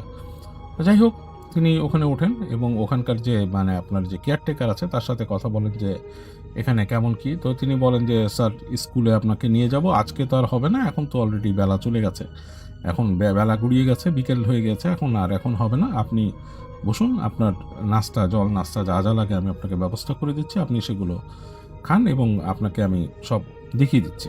যাই হোক, তো অনিলের কাকা সব কিছু দেখে নেয় এবং তার অ্যাকচুয়ালি তার যে ঘরটা দেওয়া হয় সেটা হচ্ছে দোতলাতে একটা সাইডে তার ঘরটা পড়ে। এবং তিনি দেখেন যে ঘরের মধ্যে জানালা আছে এবং সেই জানালার যে সার্সি বা কাচের যে মানে কাঠের সাথে কাচের যে সন্নিবেশন ঘটিয়ে যে জানালাগুলো তৈরি হতো, বেশ প্রাচীন আমলের, রঙিন কাচও আছে এরকম আর কি। যাই হোক, তার কাছে বেশ ভালোই লাগে ঘরটা, বাট কেমন জানি মানে বাসাটাকে কেমন জানি তার কাছে গাছাড়া গাছাড়া মনে হচ্ছিল। তো যাই হোক, এরকম হয়ে যায়। তো সন্ধ্যা হয়ে গেছে, সন্ধ্যা গড়িয়ে গেছে। তো হঠাৎ করে সেই সময় কালবৈশাখীর সময় ঠিক সন্ধ্যার দিকে কালবৈশাখী ঝড় আসে। তো কালবৈশাখী ঝড়ে দেখা যাচ্ছে যে সমস্ত বাতাস হঠাৎ শুরু হয়ে দুপদাপ সব এটা ওটা এলোমেলো হয়ে গেল, গাছের পাতা চারিপাশে মানে ছুঁড়ে ছিঁড়ে পড়ছে এবং এরকম অবস্থা। এর মধ্যে বিদ্যুৎটাও চলে গেল। তো বেশ ঘুরঘুরটি অন্ধকার, ঘরভর্তি অন্ধকার। ওই সেই কেয়ারটেকার এসে ওনাকে সেই আপনার ওই মানে হ্যারিকেন বা কি প্রদীপ যেটা মাটি বা সরি ওই যে আপনার ল্যাম্প যেটা হ্যারিকেন ল্যাম্প টাইপের কিছু একটা দিয়ে গিয়েছে। বললো যে এটা আপনি জ্বালিয়ে রাখেন আর আপনার প্রয়োজন মতো জ্বালাবেন, কারেন্ট মনে হয় আজকে আর আসবে না, কোন ঝড় হলে আর থাকে না। তো যাই হোক, উনি ওই রাতের বেলা ওনার ওই রুমটার মধ্যে ঢুকে যান, ঢুকে দেখে কারেন্ট নাই, ওই হ্যারিকেন জ্বালিয়ে ওখানে উনি বসে থাকেন এবং উনি বাইরে বুঝতে পারেন যে বেশ ঝড় হচ্ছে, বাতাস হচ্ছে। ওনার কাছে ওইটাকেই উনি এনজয় করার চেষ্টা করেন। আর কিছু তো করার নেই, বেশ বোরিং লাগছে ওনার কাছে। তো একসময় উনি মানে এই অন্ধকারে কি করবেন ভাবতে ভাবতে একসময় উনি ওই শুয়ে পড়েন, শুয়ে দেখা যায় ঝিমাতে ঝিমাতে উনি ঘুমিয়েই পড়েন। তো ওনার ঠিক খেয়াল নাই, ওনার হঠাৎ করে যখন ঘুম ভাঙে তখন হচ্ছে একটা শব্দে টক টক টক টক টক টক কিচ কিচ কিচ এরকম একটা শব্দ, মানে একটা নখ আর একটা লাইক কিছুর উপর যদি কোনো মানে কাচের উপরে যদি কিছু ঘষা হয়, মানে ধরেন একটা কাচের মধ্যে ইট বা কিছু দিয়ে কিছু ঘষছে, যেরকম একটা শব্দ হয় সেরকম শব্দে তার অ্যাকচুয়ালি ঘুম ভেঙে যায়। ঠক ঠক ঠক ঠক কিস কিস কিস। এবং তারপরে সে শুনে কেমন কিচির মিচির শব্দে মানে কেউ কথা বলার চেষ্টা করতেছে, লাইক সামথিং লাইক মানে খুব মানে মানুষের কণ্ঠ যদি খুব চেপে ধরা হয় সেরকম কণ্ঠে কিছু একটা বলার চেষ্টা করতেছে। কিন্তু উনি খেয়াল করেন যে ওনার রুমের কিন্তু সেই যে ছিল হ্যারিকেন বা কিছুটা নেভানো, ওনার রুমের যে প্রদীপটা ছিল সেটা নেভানো, ঘরভর্তি ঘুরঘুরটি অন্ধকার এবং কিচকিচ শব্দ হচ্ছে। কোত্থেকে আসছে উনি ঠাওর করে দেখেন যে ওনার পাশের জানালাটা আছে, জানালার থেকে এছাড়া অন্য কোনো শব্দ কিন্তু নাই, একদমই নাই। তো উনি আস্তে আস্তে জানালার কাছে যান, গিয়ে দেখেন যে জানলাটাকে উনি দেখে যে কি মানে ব্যাপারটা কি। জানলাটার কাছে যে একটা ছোট পর্দার মতো ছিল, পর্দাটা আস্তে করে উনি সরায় উনি দেখছেন যে কাচটার মধ্যে মনে হচ্ছে যে কিছু একটা ঘষার দাগ। তো উনি যে আবার যান যে ওনার ওই ইসের থেকে ওই যে টেবিল থেকে উনি ওনার যে ম্যাচ ছিল ম্যাচটা নিয়ে আসে, ম্যাচটা এসে ম্যাচ জ্বালায় দেখেন যে ওই গাছের কাছে এসে ধরেন, দেখে যে দুইটা ওইরকম ঘষার মধ্যে দিয়ে কেউ ঘষে কিছু মানে নখের আঁচড় বা কোনো ইট দিয়ে ঘষে যদি কেউ কিছু আঁকার চেষ্টা করে সেরকম কিছু একটা, সেরকম একটা দাগ গাছের মধ্যে। তো উনি যেটা করেন কপারটা খুলে ফেলেন। কপারটা খোলার পরে একদম একটা দমকা বাতাস ঘরের মধ্যে প্রবেশ করে। উনি দেখে যে বাইরে বৃষ্টি টিষ্টি কিচ্ছু নাই, ওনার ম্যাচ তো নিভে গেছে আগে। ঘুরঘুরটি অন্ধকার, চারিপাশে কিচ্ছু নাই, মানে অন্ধকারের মধ্যে কিছুই বোঝা যাচ্ছে না। এবং মধ্যে বাতাস চলছে, ঝড় নাই, বাতাস আছে মধ্যে। দূরে খেয়াল করেন তখন অন্ধকার যখন একটু শুয়ে আসে, উনি জানলা দিয়ে দেখতেছে যে ওনার ওখানে বাতাসে গাছের পাতা নড়ছে। হঠাৎ চোখের এক প্রান্ত দিয়ে উনি খেয়াল করেন যে ওনার দোতলার উপরে ঠিক যে ছাদটা আছে ওই ছাদটার কোণার মধ্যে একটা মানে মহিলা মানুষের মতো, মানে ইটস লাইক বোঝা যাচ্ছে না একটা অবয়বের মতো এরকম দাঁড়িয়ে আছে এবং বোঝা যাচ্ছে যে তার মাথার চুলগুলো ছেড়ে দেওয়া দুই পাশে, এরকম একটা মানে কিছু একটা। উনি বেশ ভয় পেয়ে যান, ভয় পেয়ে ধুম করে জানলাটা উনি লাগিয়ে দেন। লাগিয়ে এসে উনি নিজের খাটের মধ্যে শুয়ে পড়েন চুপচাপ। চিন্তা করেন যে এই রাতের বেলা ওখানে কে এই হলো এবং ওনার ওই জানলার মধ্যে এরকম মানে এরকম মানে কে স্ক্র্যাচই বা করলো। তো উনি চুপচাপ শুয়ে থাকেন, ঘুম আসে না। এবং এরপর যেটা হয় ওনার রাতের বেলা প্রায় ওনার ওই সময় আর কি দেখা যায় কিছুক্ষণ পর পর ওনার জানলায় টক টক টক টক ওরকম নক করছে এবং কিচকিচ কিচকিচ ওরকম শব্দ গ্লাসের মধ্যে। তো উনি অনেক কষ্টে রাতটা ওখানে ওইভাবে পার করেন আর কি, এবং ওনার ঘুম ঠিক মতো হয় না। সকালবেলা কেয়ারটেকার যখন আসে উনি কেয়ারটেকারকে ডেকে বলে যে এদিকে আসো, এই যে এইখানে এই ক্লাসের মধ্যে কি এভাবে এটা কি মানে এটা কি আগের দাগ? তখন কেয়ারটেকার হাসিতে বলে যে স্যার আপনি এখানে আসেন তো উদ্ভট অনেক কিছু টুকিটাকি দেখবেন, পুরানো বাড়ি, এটা নিয়ে আর মানে আপনি এত করেন না, মানে আসে এগুলো সামান্য কিছু, এগুলো কিছু না, জানেন তো কিছু কিছু ব্যাপার স্যাপার থাকে। তো উনি শোনার পর উনি চিন্তা করেন যে আমার কাজ সেরে এখান থেকে তাড়াতাড়ি ভাগতে হবে। তো উনি নেক্সট দিন উনি চলে যান ওনার স্কুলে, ওনার যে কাজকর্ম ছিল ওগুলো সেরে টেরে উনি বিকালবেলা আসেন এবং দেখে যে ওই দিন ওনার যাওয়া হবে না, ইনফ্যাক্ট ওই দ্বিতীয় দিনও ওনার ওখানেই থাকতে হবে। তো দ্বিতীয় দিন যখন উনি আছেন উনি দেখেন তখন তো বিদ্যুৎ আছে, বিদ্যুৎ নিয়ে টেনশন নাই। এবং উনি ঘরের মধ্যে ঢোকেন এবং ঢুকে ওনার মতো উনি তখন ফ্রেশ হয়ে উনি ওনার এই বই ছিল, বই খুলে উনি বই পড়তে বসে বসে বই পড়ছেন, রাত হয়ে যায় এবং একটা সময় উনি ওনার ওই ডিনার ডাকে ওনাকে খাওয়ার জন্য, খেয়েটে উনি ঘুমানোর প্রস্তুতি নেয়। তো যখন উনি ঘুমানোর প্রস্তুতি নেয়, উনি শুয়ে পড়ে আর কি। তো রাতে ঘুমিয়ে আছেন, হঠাৎ একটা সময় ওনার কাছে ঘুমটা হালকা হয়ে যায়। মনে হচ্ছে যে মানে কেমন জানি মনে হচ্ছে কেউ ডাকছে বা কিছু একটা। তো এরকম একটা সময় উনি হঠাৎ করে চোখ মেলেন। চোখ মেলে উনি দেখেন আবছা অন্ধকারে উনি বুঝতে পারেন কেউ একজন ঠিক ওনার বিছানার পাশে দাঁড়িয়ে আছেন। এবং মানে সেটা যে একটা মানে একটা মানে সেটার যে একটা অস্তিত্ব আছে সেটা বোঝা যাচ্ছে, দাঁড়িয়ে আছে। এবং উনি শুনতে পারেনি অন্ধকারের থেকে কিচকিচ গলায় কিছু একটা কেউ বলে উঠেছে ওনাকে। উনি ভয়ে মানে এক লাফ দিয়ে, মানে লাফ মানে কি, মানে নিজেকে দুমড়ে মুচড়ে খাটের কোনায় নিয়ে আসেন উনি। এবং তারপর উনি ভালো মতো খেয়াল করেন, দেখেন যে কেউ নাই। তো মানে ওই জায়গাটা হয়ে গেছে, কেউ নাই, ওই জায়গায় আর কেউ নাই।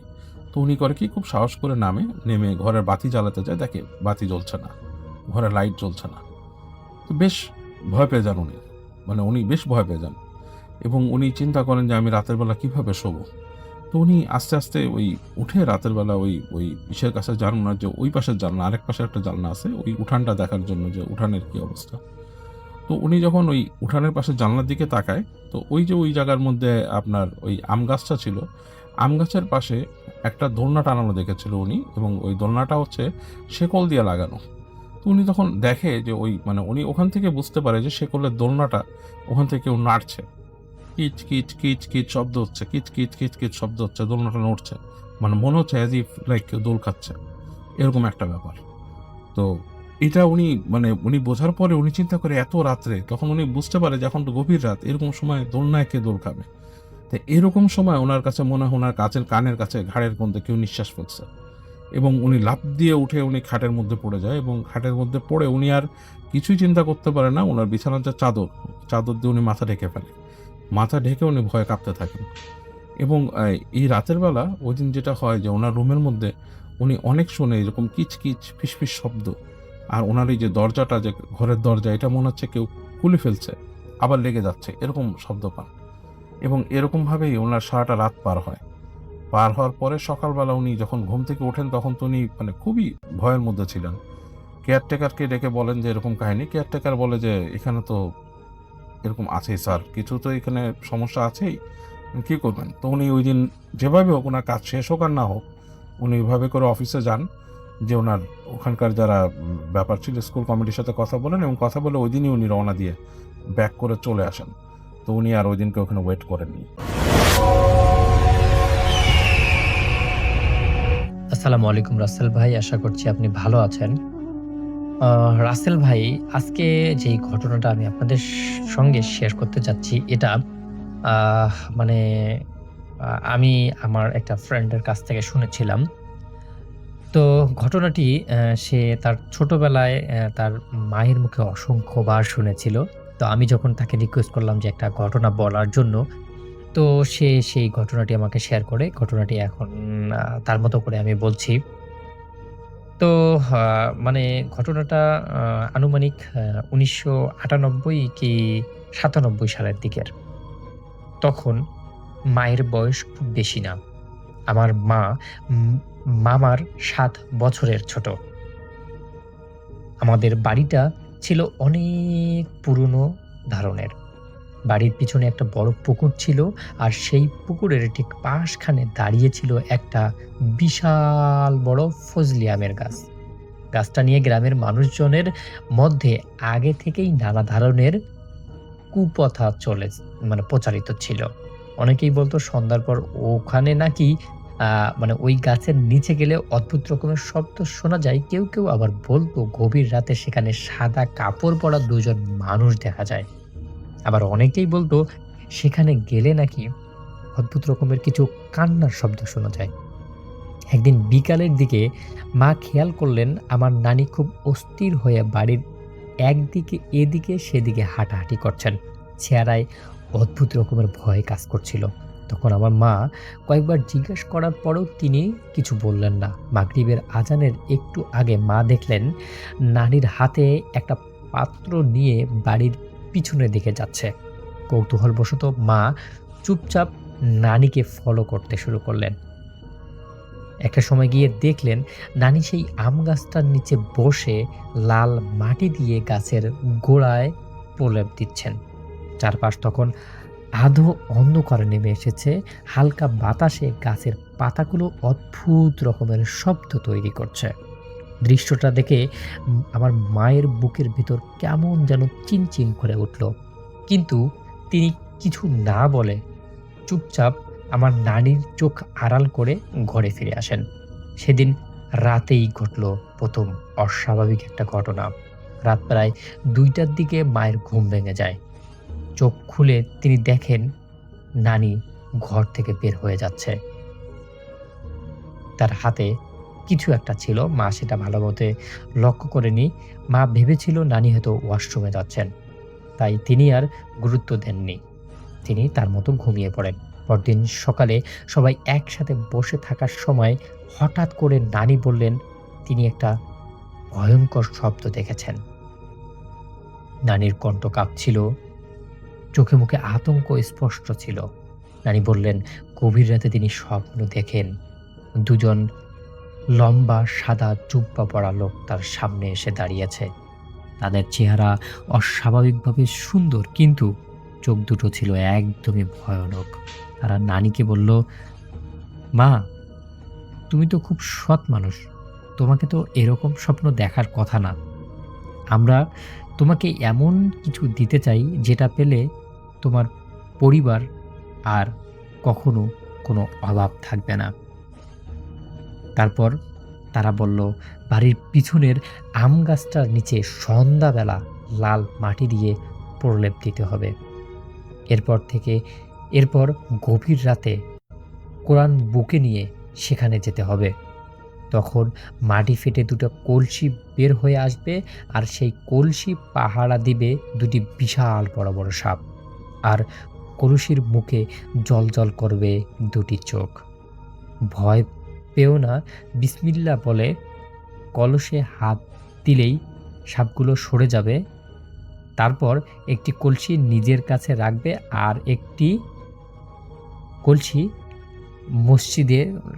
মসজিদে দান করে দেবে। কিন্তু শর্ত একটাই, এই কথা কাউকে বলা যাবে না, বললেই ভয়ঙ্কর ক্ষতি হবে। নানির কথা শুনে সবাই আতঙ্কিত হয়ে পড়েছিল। নানা বিষয়টা বিশ্বাস না করলেও ভিতরে ভিতরে ভয় পেয়ে যান।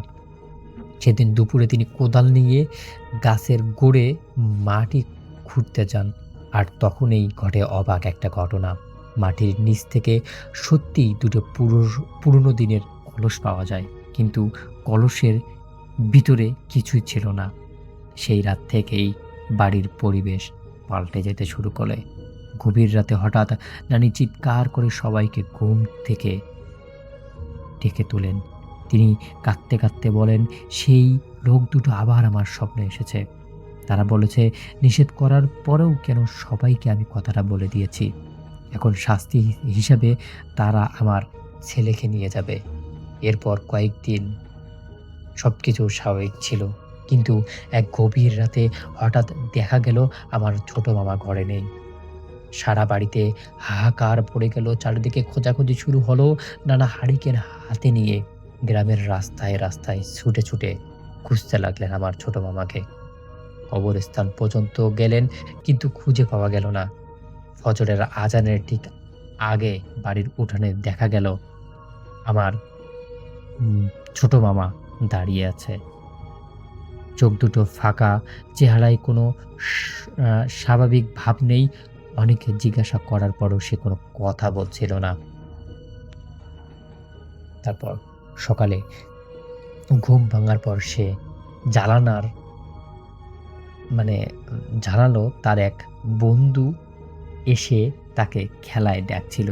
সে বন্ধুর পিছনে হাঁটতে হাঁটতে কবরস্থানের দিকে চলে যায়। তারপর আর কিছু মনে নেই তার।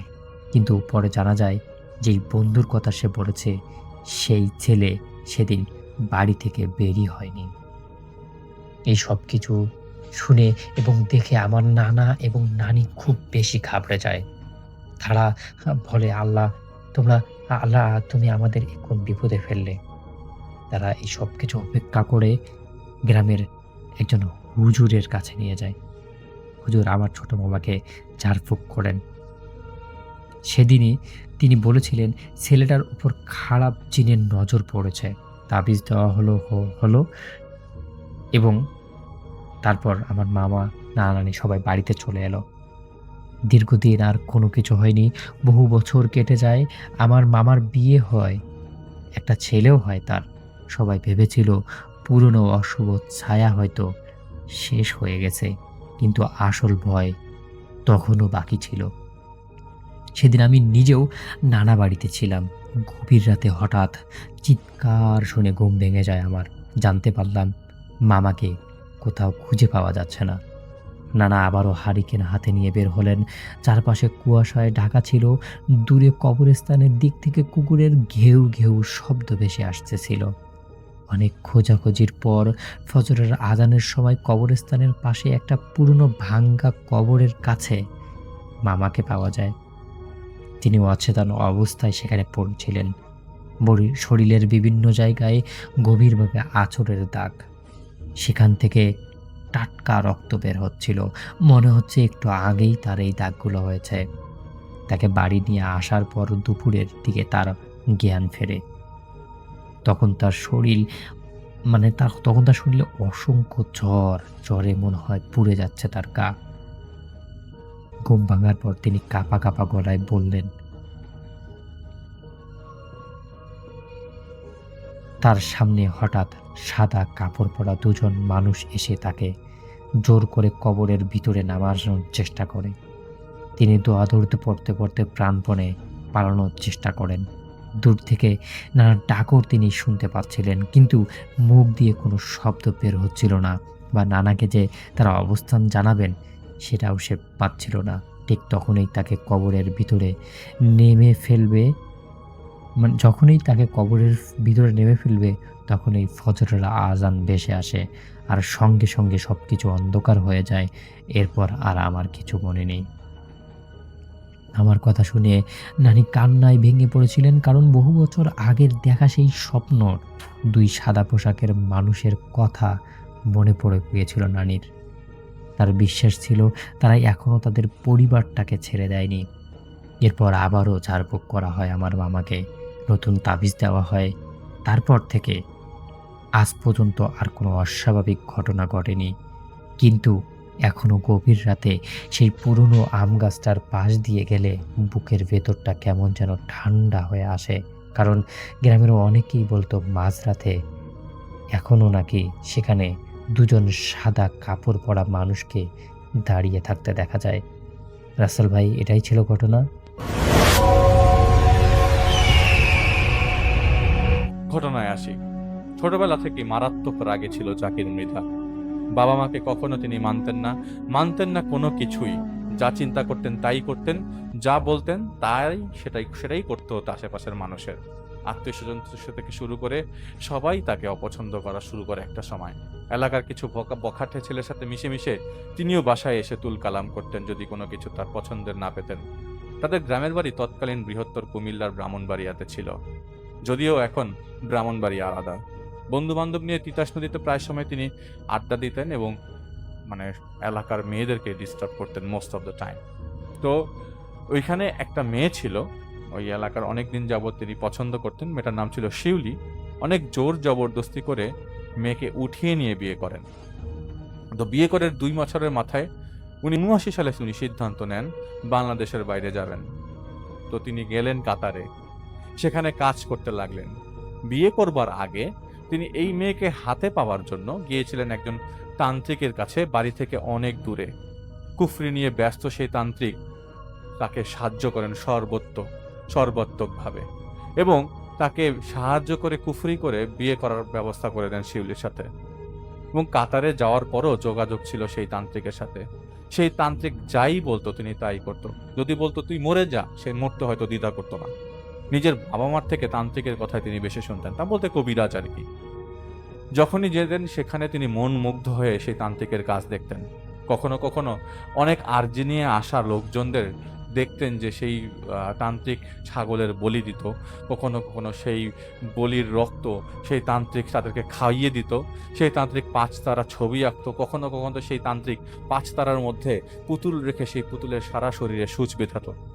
কি হচ্ছে আশেপাশে তা হয়তো দেখা যেত না, কিন্তু তান্ত্রিক বলতো, আজকেই ওর হাত অবশ করলাম, আজকে ওর চাকরি গেল, আজকেই ওর অসুস্থ করে দিলাম, ওরে শেষ করে দিব। সেই তান্ত্রিক নাকি বলতো তিনি মৃত মানুষকে জীবিত করতে পারেন, আবার জীবিত মানুষকে আস্ত কবর দিতে পারেন, নাউজুবিল্লাহ। কিছু মানুষের টাকার বিনিময়ে তিনি এসব করতেন, কিন্তু জাকির তার সাথে সম্পর্ক ভালো ছিল বিধায় সে তেমন কোনো টাকা পয়সা কখনো দিত না। কখনো কখনো ছাগল কিনে দিত, কখনো কখনো বাজার সদাই করে দিত। সেই তান্ত্রিকের সাহায্যে তিনি সেই শিউলিকে নিজের হাতের রক্ত খাইয়েছিল জোর করে। এরপর 3-4 বছরের মধ্যে সেই মেয়ে বশবর্তী হয়ে তার স্ত্রী। তিনি মানতেন না কোনো কিছুই। 5 আঙ্গুলের 5টি আংটি তিনি পরতেন। কাতারে যাবার আগে তিনি ভালো ভালো স্বপ্ন দেখতেন, অনেক টাকার মালিক বনে গেছেন, গাড়ি বাড়ি সব করেছেন। এসবের মাঝে 1979 সালে তিনি কাতারে পাড়ি জমান, যেটি আমি আগেই বলেছি। সেখান থেকে তিনি তান্ত্রিকের সাথে যোগাযোগ অবিচ্ছিন্ন রেখেছিলেন। তিনি চিঠি আদান প্রদানের মাধ্যমে যাবতীয় কাজকর্ম তিনি করে দিতেন। তার স্ত্রীকে প্রচণ্ড সন্দেহ করতেন, সুন্দরী বউকে সবসময় দেখে চোখে রাখতেন যতদিন পর্যন্ত বাংলাদেশে ছিলেন।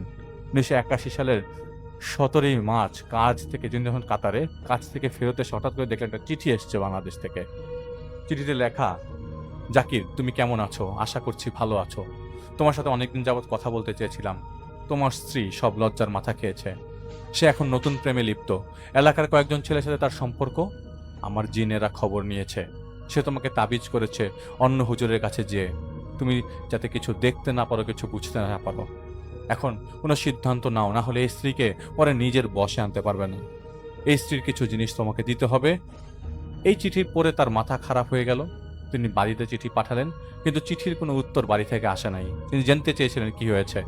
এই করে তিনি বাংলাদেশে রাগের বশে এবং চিন্তার চোটে 1983 সালে ব্যাক করেন।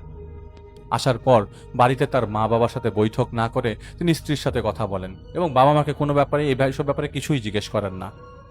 তো স্ত্রী তো কিছু স্বীকার করে নিচ্ছিল না। তিনি প্ল্যান করতে থাকে, স্ত্রীকে কিছু জিজ্ঞেস করলে চুপ করে থাকে, কিছু বলে না, রাগ করে, এবং তাদের মধ্যে একটা পর্যায়ে ঝগড়া শুরু হয়ে যায়। মানুষজন, এলাকার লোকজন শুনতো তাদের ঝগড়া। অনেকেই বুঝিয়েছে, এই বুঝিয়েছে, সেই বুঝিয়েছে, ঝগড়া করিস না, বউয়ের সাথে ভালো থাক, সুন্দর করে রাখ সংসারটা। কিন্তু তিনি কখনো কারো কথা শুনতেন না। মা বাবাকে তো পাত্তাই দিত না। 1 মাস পর যেহেতু তিনি একই প্রশ্ন বারবার জিজ্ঞেস করতেন, এবং ঝগড়ার এক পর্যায়ে স্ত্রীর সাথে সে বেশ মারামারি করলেন কিছুদিন, অনেক মারামারি হলো তাদের মধ্যে। তিনি মেরেছিলেন তার স্ত্রীকে। তো এক পর্যায়ে ঝগড়াঝাটি করে তার স্ত্রীকে বাড়ি থেকে বের হয়ে যেতে বলেন। এইটা বলেন হচ্ছে ঠিক 2 মাস পর বাংলাদেশে আসার। তো 1983 সালের 7ই নভেম্বর, শীতকাল তখন, তিনি তার স্ত্রীকে এবং এলাকার ছেলে পেলের সাহায্যে আগে থেকেই প্ল্যান করা ছিল যে যখন তাকে বাসা থেকে বের করা হবে, 2 কিলোমিটার দূরে তার স্ত্রী যখন বের হবে, তাকে উঠিয়ে নিয়ে সেই রাতে তাকে খুন করার একটা প্ল্যান করে। এবং তারা জোর করে সেদিন রাতের জঙ্গলে প্রায় 10টার দিকে নিয়ে যান, এবং একত্রে সবাই মিলে সবার সাহায্যে তিনি ওই জাকির সাহেব 3 জনের সহযোগিতায় জবাই করেন তার স্ত্রীকে। তো 2 জন তার পা ধরেছিল, এবং সুস্থ মস্তিষ্কে তিনি তার স্ত্রী জবাই করেন। এবং জবাই করার এক পর্যায়ে এই লাশকে ঠিকানা দিতে হবে এই বলে লাশের টুকরা করেন 8টা, এবং প্রত্যেক টুকরা বিভিন্ন জায়গায় কবর নিয়ে আশেপাশে 8টা গর্ত করে। সব একসাথে করেন না, এবং প্রত্যেক টুকরাই তিনি ছালার বস্তাতে ভরে প্রায় 3 ফিট গর্ত করে মাটি চাপা দেন। বাড়িতে রাতে এসে ঘুমিয়ে পড়েন। সকালে বাবা মা জিজ্ঞেস করলে বলে রাতের বেলা বাড়ি ছেড়ে চলে গেছে, এখন তিনি কিছুই জানে না। গতকালকে সেদিনের রাতের রক্তে ভেজা কাপড়ও তিনি বদলে সেই কাপড় আরেক বন্ধুর বাসায় রেখে অন্য কাপড় পরে বাসায় এসেছিলেন। তার স্ত্রীকে না পাওয়ার কারণে তাদের বাড়ি থেকে অনেক খোঁজাখুঁজি করা হয়, থানায় জিডি এবং এক সময় মামলা করা হয়। মামলায় বলা হয় বাসায় লোকজনরা অত্যাচার করেছে বা এরকম কিছু, মানুষের জন্য অনেকে অনেক কথা বলেছিল যে হ্যাঁ ওদের মধ্যে ঝগড়া হচ্ছিল এই সেই। মামলার এক পর্যায়ে এলাকার এক লোক দোকান থেকে বাড়ি ফেরার পথে কয়েকজনকে ওই দিন রাতে এক মহিলাকে ধস্তাধস্তি করে নিয়ে যেতে দেখেন। তিনি সবাইকে না চিনলেও অন্ধকারে জাকির সাহেবের এক বন্ধুকে দেখে ফেলেন, এবং তিনি সাক্ষী দেয় আদালতে। তাদেরকে ধরার জন্য পুলিশ ওয়ারেন্ট চলে আসেন, সবাই পালিয়ে যায়, এবং কুমিল্লা বর্ডারের পাশ থেকে একজন এজাজ নামের এক বন্ধুকে তারা ধরে। জিজ্ঞাসাবাদে দেয় চাঞ্চল্যকর তথ্য পুলিশের জবানবন্দিতে।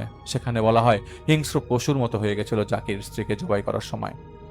পঞ্চগড় থেকে পরে 1 বছর পর তাকে উদ্ধার করা হয় এবং সবশেষে আদালত তাকে যখন যখন তাকে তার নামে শুনানি হয় তখন 20 বছরের সাজা শোনানো হয় এবং তাদের যে বন্ধুকে ধরেছিল তাকে সাথে সাথে যাবজ্জীবনের কারাদণ্ড দেওয়া হয় এবং বাকিদের 16 বছরের কারাদণ্ড দেওয়া হয়। টোটাল 4 জন মিলেছিল, 3 জন হেল্প করেছে জবাই করার সময়। এই সাজা শোনানোর আগে পুলিশ যখন তাকে উদ্ধার করেন তখন তার বাবা মাও তাকে ত্যায্য ঘোষণা করেন, কারণ তার স্ত্রী ছিল সহজ সরল এবং সবসময় বাড়িতে থাকা মেয়ে। তার নিজের বাড়িতে তেমন একটা যেতেন না তিনি।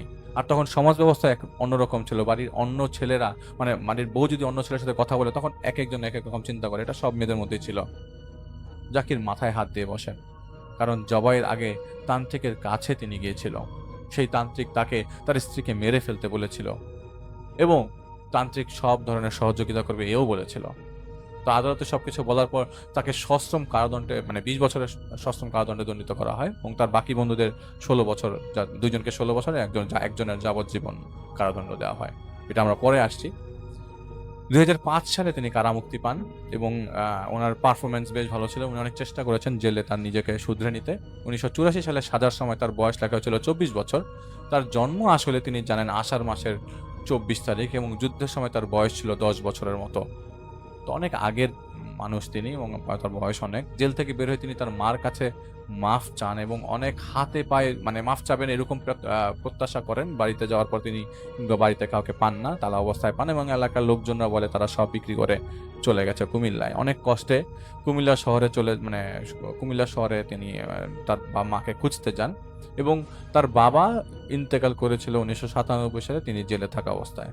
তার ভাইরা তার মার সেবা করছিল এবং তারা ওই যে বিক্রির টাকা আছে সেই বিক্রির টাকা দিয়ে ওই কুমিল্লাতে 3তলা একটা বাড়ি করেছিল।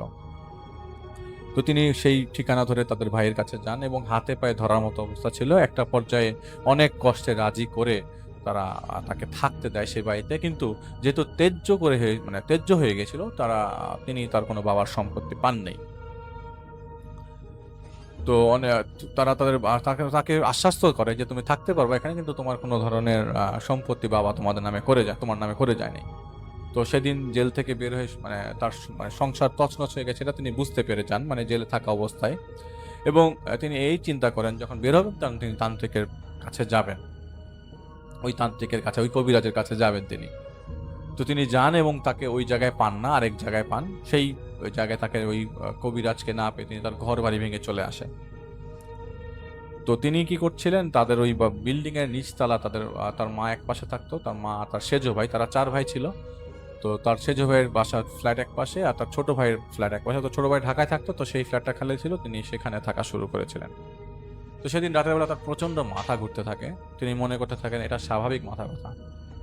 তিনি একটু রেস্ট নিচ্ছিলেন বাসায়। রাতের বেলা 11টা-12টার দিকে তিনি তার রুমের চারপাশে ঘুমের মধ্যে মনে করছিল রুমের মধ্যে কেউ হাঁটছে, কিন্তু তার মেইন গেট তো লাগানো। যেহেতু তিনি পাশের ফ্ল্যাটে একাই থাকা শুরু করেছিলেন তাই ওই রুমে কেউ নাই। তিনি ঘুমের মধ্যে বুঝতে থাকলেন যে তার বাসায় চোর এসছে। তিনি ঘুমের মধ্যে দেখেন তার বিছানার তার পাশে অনেকগুলো ঘুমের মধ্যে থেকে তিনি দেখলেন অনেকগুলো মানুষের টুকরা পড়ে আছে দেহর, অনেকগুলো মাথায় করতে তার খাটের উপর। তিনি চোখ খুলে ফেলেন, ঘেমে আছেন চারপাশ এবং দেখলেন কাউকে পেলেন না। এই ফ্ল্যাটটাতে তিনি দেখছেন যখন আরেকটা কথা বলছিলাম, যেটা তার জমি জমা বিক্রি করে দিয়েছিল তার বাবা মা, এবং কোনো দলিল তার নামে ছিল না এবং তার কাতারে থাকা অবস্থায় তার বড় ভাই মারা যায়। তো যাই হোক, তার ছোট ভাই সম্পত্তি করে যেহেতু গেছে, তো তিনি ওই খাট থেকে উঠে আশেপাশে দেখেন এবং তিনি আগেই বলেছিলাম প্রচন্ড সাহসী মানুষ ছিল। তিনি লাইট জ্বালিয়ে দেখলেন তার খাটের চাদর ভিজে আছে, পুরো চাদর এবং খাটের পাশে পানি পড়ে আছে। তিনি বুঝতে পারছিলেন না পানি কোথা থেকে আসলো, আর এতক্ষণ তিনি ঘুমিয়েছিলেন, তার খুব বেশিক্ষণ আগে কেউ ফেলে নাই। তিনি রান্নাঘরে যান এবং চা বানাতে দেন। বাথরুম থেকে ফেরত এসে তিনি দেখেন পুরা রুম থেকে আগের থেকে বেশি পানি। তিনি বুঝতে পারছিলেন না কোথার থেকে পানি, বাথরুম তো অনেক দূরে সেই রুম থেকে, এই রুম পানি কোথা থেকে আসবে, এই রুমে তো পানির কোনো লাইনই নাই। আসলে ঘটনা কি তিনি বুঝতে পারছিলেন না। তো কাঁঠাল পচা গন্ধ আসছে দরজার ওপাশ থেকে, অথচ কাঁঠালের সিজন সেটা ছিল না। তিনি অতটা শিক্ষিত না, তাই চিন্তা করছিলেন কি করা যায় পেতে, আর তিনি খুব ফ্রাস্ট্রেটেড ছিলেন। ভাইরা তাকে কিছু তো উপকার করবে না, এটা তিনি বুঝে গেছিলেন। এই 7 চিন্তা করতে করতে সেদিন জানালায় চোখ পড়ে তার। রাত তখন 1টা বেজে গেছে। দেখলেন জানালার গ্রিল ধরে আছে 2 হাত দিয়ে কে যেন, এবং চেহারাটা পরিষ্কার। নিচতলা হওয়াতে তিনি চোর চোর বলে চিল্লাতে চিল্লাতে জানালা হতে 1 ফিট দূরত্ব যখন ছিল তার কাছে চলে যায়। চোর হলে সে পালাবে, কিন্তু সেই মানুষটা পালাচ্ছে না। তিনি কাছে যেতেই সেই মানুষটার হাতটা বেশ লম্বা হয়ে তার গলায় চলে আসলো। হাতটা এত লম্বা নর্মালি কোনো মানুষের হবে না। এটা দেখে তিনি জ্ঞান হারিয়ে ফেলেন। এত বড় হাত! সকালে তিনি ঘর থেকে বের হন এবং তার মাকে বলেন এই অবস্থা। তার মারও অনেক বয়স, তিনি প্রপারলি কানে কিছু শোনেন না। তো সেই সেজ ভাই বলেন যে দুনিয়াতে তো পাপ কম করেন নাই, এখন এই জিনিস যদি আপনি দেখেন অবাক হবেন কেন? তো ভাইয়ের কথায় তিনি কোনো সদুত্তর দিতে পারেন নাই।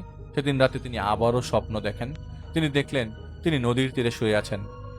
20-30 ফিট লম্বা একজন মানুষ, তার সামনে আসে জল্লাদের মতো শরীর, এবং জল্লাদরা মানে সেই খালি গায়ে, আর তিনি জল্লাদ জেলে দেখেছেন। সেই লোক মনে হবে এত বড় ধারালো দা তিনি আগে কখনো দেখেন নাই। তিনি সেই লোকটা তার গলাতে একটা সিম্পল কোপ দিয়ে তার মাথাটা শরীর থেকে আলাদা করে দেয়। তিনি বললেন, এইটা আপনি কি করলেন? আমার মাথাটা ফেলে দিলেন, আমার কল্লাটা ফেলে দিলেন। তার শরীর থেকে তার মাথা আলাদা। তিনি ঘুমের মধ্যে গলায় অনেক ব্যথা অনুভব করতে লাগলেন। ঘুম ভেঙে যায়। তিনি সাহস করতে পারছিলেন না কি দেখলেন। শরীরে কাঁথা দিয়ে তিনি চোখ বন্ধ করে ঘুমানোর চেষ্টা করলেন। সেদিন রাতে আর ঘুম হয় নাই। এরকম করে প্রায় 6-7 দিন চলে যায়। তিনি মাঝে মধ্যেই দেখছিলেন সেই সব স্বপ্ন। ইতোমধ্যে তিনি নামাজ পড়া জেলে থাকতে শুরু করেছিলেন।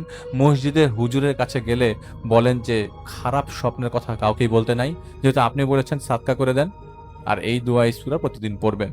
2-1 দিন পর তিনি স্বপ্নে কাউকে না কাউকে দেখতে লাগলেন। প্রায় মাসখানেক পর তিনি যেহেতু এতদিন কিছু দেখছিলেন না, নর্মাল ছিলেন, রাতের বেলা ঘুমাতে যাবেন সেদিন রান্নাঘর থেকে রুমে এসে দেখেন একজন মহিলা বটি দিয়ে একটা বাচ্চার শরীর মাছের আঁশ যেভাবে ছড়ানো হয় সেভাবে বটির সাথে ঘষছে, এবং সেই মহিলা সেই বটিতে সেই বাচ্চাকে ঘষছে, এবং বটিতে যতই ঘষছে বাচ্চাটা ততই হাসছে। এক পর্যায়ে তিনি চুপ করে দেখতে দেখতে চিৎকার দিয়ে জিজ্ঞেস করে, এই কে রে তুই? বিভৎস চেহারা সেই মানুষ দেখেই তিনি আর কিছুই মনে করতে পারছিলেন না। তিনি এতটুকু বুঝে গেছিলেন তার একটা শেষ সময়, কারণ তার আগের কাজ তার পিছু ছাড়ছে না। তিনি কি করবেন ভেবে পাচ্ছিলেন না, যেহেতু তার এসব জাদু কবজে আগে খারাপ অভিজ্ঞতা আছে, আর তান্ত্রিকের কাছে তিনি তার একটা খারাপ অভিজ্ঞতা আছে। তিনি কোনো মতেই সেই রাস্তায় যেতে চাচ্ছিল না কারোরই মাধ্যমে। তিনি এক প্রকার দুয়া পড়া শুরু করলেন এবং কাউকেই কিছু বলতে বলেননি, কারণ তিনি আসলে কোনো রকমের জায়গা রাখেননি কাউকে কিছু বলার। কিন্তু এই ঘটনার পর তিনি একজন মৌলবীর কাছে যান এবং জিজ্ঞেস করেন ঘটনাটা কি। মৌলবী বলেন, আপনি এই দোয়া এবং সূরা পড়ে রাতে ঘুমাতে যাবেন। যখনই তিনি এই দোয়া এবং সূরা পড়তো তখন তিনি দেখতো যে তিনি কিছু দেখছেন না। এর মধ্যে একদিন তার ছোট ভাই বেড়াতে আসলে তিনি তার সেজ ভাইয়ের ফ্ল্যাটে ছিলেন, পাশাপাশি ফ্ল্যাট। সেদিন রাতের বেলা তিনি হঠাৎ একটা চিৎকার শুনতে পান তার মার ঘর থেকে। তিনি সোফা রুমে ছিলেন, তার রুম ভাঙে এবং চারিপাশ অন্ধকার। তখনও চিৎকার সুর আসছে তার মার রুম থেকে। কি ব্যাপার, চিৎকার কেন? কিন্তু ঘটনাটা কি? কেউ তো চিৎকার শুনতে পাচ্ছে না। যদি কেউ চিৎকার শুনতো সবাই আসতো। লাইট জ্বালাতে গেলে তিনি দেখেন লাইট নাই, মানে ইলেকট্রিসিটি নাই। তিনি তার মা যে রুমে শুয়েছিল সেখানে যান, যে দেখেন বাইরে রাত ছালোয় বোঝা যাচ্ছে তার মায়ের পায়ের সাইডে একজন মানুষ দাঁড়ানো। তিনি সোফা রুমে একটি মোমবাতি দেখেছিলেন, সেই মোমবাতিটা কোনো মতে নিয়ে এসে লাইটার ধরিয়ে ধরান এবং সেই রুমে যান, এবং তিনি ওই অবস্থায় সেই অবতারকে দাঁড়ানো দেখেন, এবং মানুষটা আর কেউ না, ওই মোমবাতির আলোতে তিনি দেখেন তার স্ত্রী শিউলি। তিনি চিৎকার করে ডাকতে থাকেন, শিউলি তুমি এখানে কি করো? তুমি আমাকে মাফ করে দাও, আমি বুঝি নাই, আমি কিছুই বুঝি নাই, মাফ করে দাও আমাকে, তুমি নিয়ে যাও ওই জায়গা থেকে, আমি আর পারতেছি না, তুমি তোমার কাছে আমারে নিয়ে যাও। তিনি দেখলেন তার কোনো কথাই পাত্তা দেয় না সে অবয়বটা, এবং তার চোখের সামনে তার মাকে কেটে 8 টুকরা করলো এবং তাকে বলল, তোর সব কিছু আমি ধ্বংস করে দেব, এই টুকরাগুলো মাটিতে পুঁতে ফেল, না হলে লোকজন তোরে এসে আবার ধরবে। তুই দিন গুনতে থাক, তোর মাকে দিন গুনতে বলে গেছিলাম, এখন তোর পালা। এই বলতেই অবয়বটা দেয়ালে মিলে গেল। তিনি তার মার পাশ দিয়ে দেখলো যে হাওয়ায় মিলে যেতে। তিনি রুমে যে তার ভাইকে, কিন্তু তার ভাইয়ের বউ দরজা খুলে বলে, কি হয়েছে ভাই? তিনি বলে যে তার মা রুমে, আমি এরকম চিৎকার পেলাম, তো তুমি একটু আসো আমার সাথে। তখন বলে, আম্মাকে কই পেলেন? আম্মা তো আমার সাথে ঘুমাইছে আজকে, আপনার ভাই তো রাত্রেবেলা ঢাকা চলে গেল না। তিনি হতভম্ব হয়ে যায়, তিনি বুঝতে পারছিলেন না যে কি হচ্ছে। কোনোভাবেই ভালো, কোনো যাই হচ্ছে তার সাথে ভালো হচ্ছে না, এবং তার মানে ফ্রাস্ট্রেশন লেভেলটা এরকম চলে আসছিল যে আল্লাহ নিতে হলে নিয়ে যাক, একবারে নিয়ে যাক, এগুলি না দেখায় নিয়ে যাক। তিনি তার ভাইয়ের স্ত্রী এবং তার মাকে সে রাতের ঘটনা জানান এবং তার মা বলে, তুই কি করছিলি, এখন তো এটা তোকে যন্ত্রণা, তোকে জানতেই হবে। কি করছিস আমি জানি না, তবে যন্ত্রণা তুই পাবি, এটা তো সত্য কথা, তুই তো পাপ করছিস অনেক। তার পরের দিনই তার মা মারা যান এবং হাসপাতালে নিয়ে গেলে ডাক্তাররা বলে হার্ট অ্যাটাক করে মারা গেছেন। তো পরে তার ভাইরা আসে এবং তার মার লাশ দাফন করা হয় এবং তারপর রেফায়েত ভাইয়ের কাছে তার সেজো ভাই নিয়ে আসে তাকে। তো তার এই সমস্যার কথা তার ভাইরা শুনে একটা পর্যায়ে আশ্বস্ত করে তাকে রেফায়েত ভাইয়ের কাছে নিয়ে আসে। তো রেফায়েত ভাইয়ের সাথে যাত্রাবাড়ির কোনো এক জায়গায় তার দেখা হয়। তখন রেফায়েত ভাই বলেন, দেখেন আপনার সমস্যা আমাকে এই কয়েকদিনের বলছেন, আগে কি কিছু ঘটেছিল, কোনো খারাপ দিক অথবা কোনো খারাপ অংশ আপনার আছে আপনার জীবনে? তখন রেফায়েত ভাই বলছে যে দেখেন আপনি আগে বের করেন, রেফায়েত ভাইকে তিনি বলছেন যে আপনি আগে বের করেন আমার কি প্রবলেম, তারপরে আমি চিন্তা করবো আপনাকে বলবো কি বলবো না। রেফায়েত ভাই তার পরের দিনই জানিয়ে দেয় যে ওনার কাজ তিনি করবেন না এবং উনি অনেক কথা গোপন করছে, গোপন করা জিনিসপত্র তার বিন্দুমাত্র ইচ্ছা নাই এবং তিনি তার ওস্তাদদেরকেও ঘটনাটা বলেন নাই। পরের দিন তিনি সব কিছু বলেন রেফায়েত ভাইকে এবং রেফায়েত ভাই বলেন, দেখেন যা দেখছি যাকে চিন্তা করছি সে করবে এমন না, তবে আমি আপনাকে জানাবো। সেদিন রাতের বেলা জাকির ভাই রাতের খাওয়া শেষ করে ঢোকে এবং দেখে মানে তার দেয়াল উপরের সিলিং এ অনেকগুলো ছোট ছোট বাচ্চা কান্না করছে, বাদুর যেভাবে ঝুলে থাকে সেভাবে, আর নিচে একজন মহিলা ঠিক একইভাবে একই বাচ্চার কয়েকটা টুকরা করছে। সেই মানুষটা তার স্ত্রী শিউলি। চারিপাশে রক্ত রক্ত বলতে বলতে তিনি অজ্ঞান হয়ে যান। পরের দিন দরজা ভেঙে তাকে উদ্ধার করা হয়, হাসপাতালে নেন তার সেজো ভাই। তার ঘাড়ে তিনি প্রচন্ড ব্যথা পেয়েছেন। বাসায় তাকে নিয়ে আসার পর রেফায়েত ভাইকে আনা হয় তাদের বাসায় একদিনের জন্য আনা হয়। তো রেফাত ভাই বাসায় ঢোকার আগেই 4-5 জন মানুষকে গেটের বাইরে দেখেন, একই রকম দেখতে, একই কাপড় পরা 4-5 জন মানুষ, অথচ রেফাত ভাই দেখছেন আর কেউ দেখছেন না। রেফাত ভাই যা বোঝার তা বুঝে গেছেন। তিনি বাসায় ঢুকলেন এবং যে যে রুমে তার সাথে ঘটনা ঘটেছে সব দেখছে, কিন্তু রেফাত ভাই কিছু বুঝতে পারছেন না।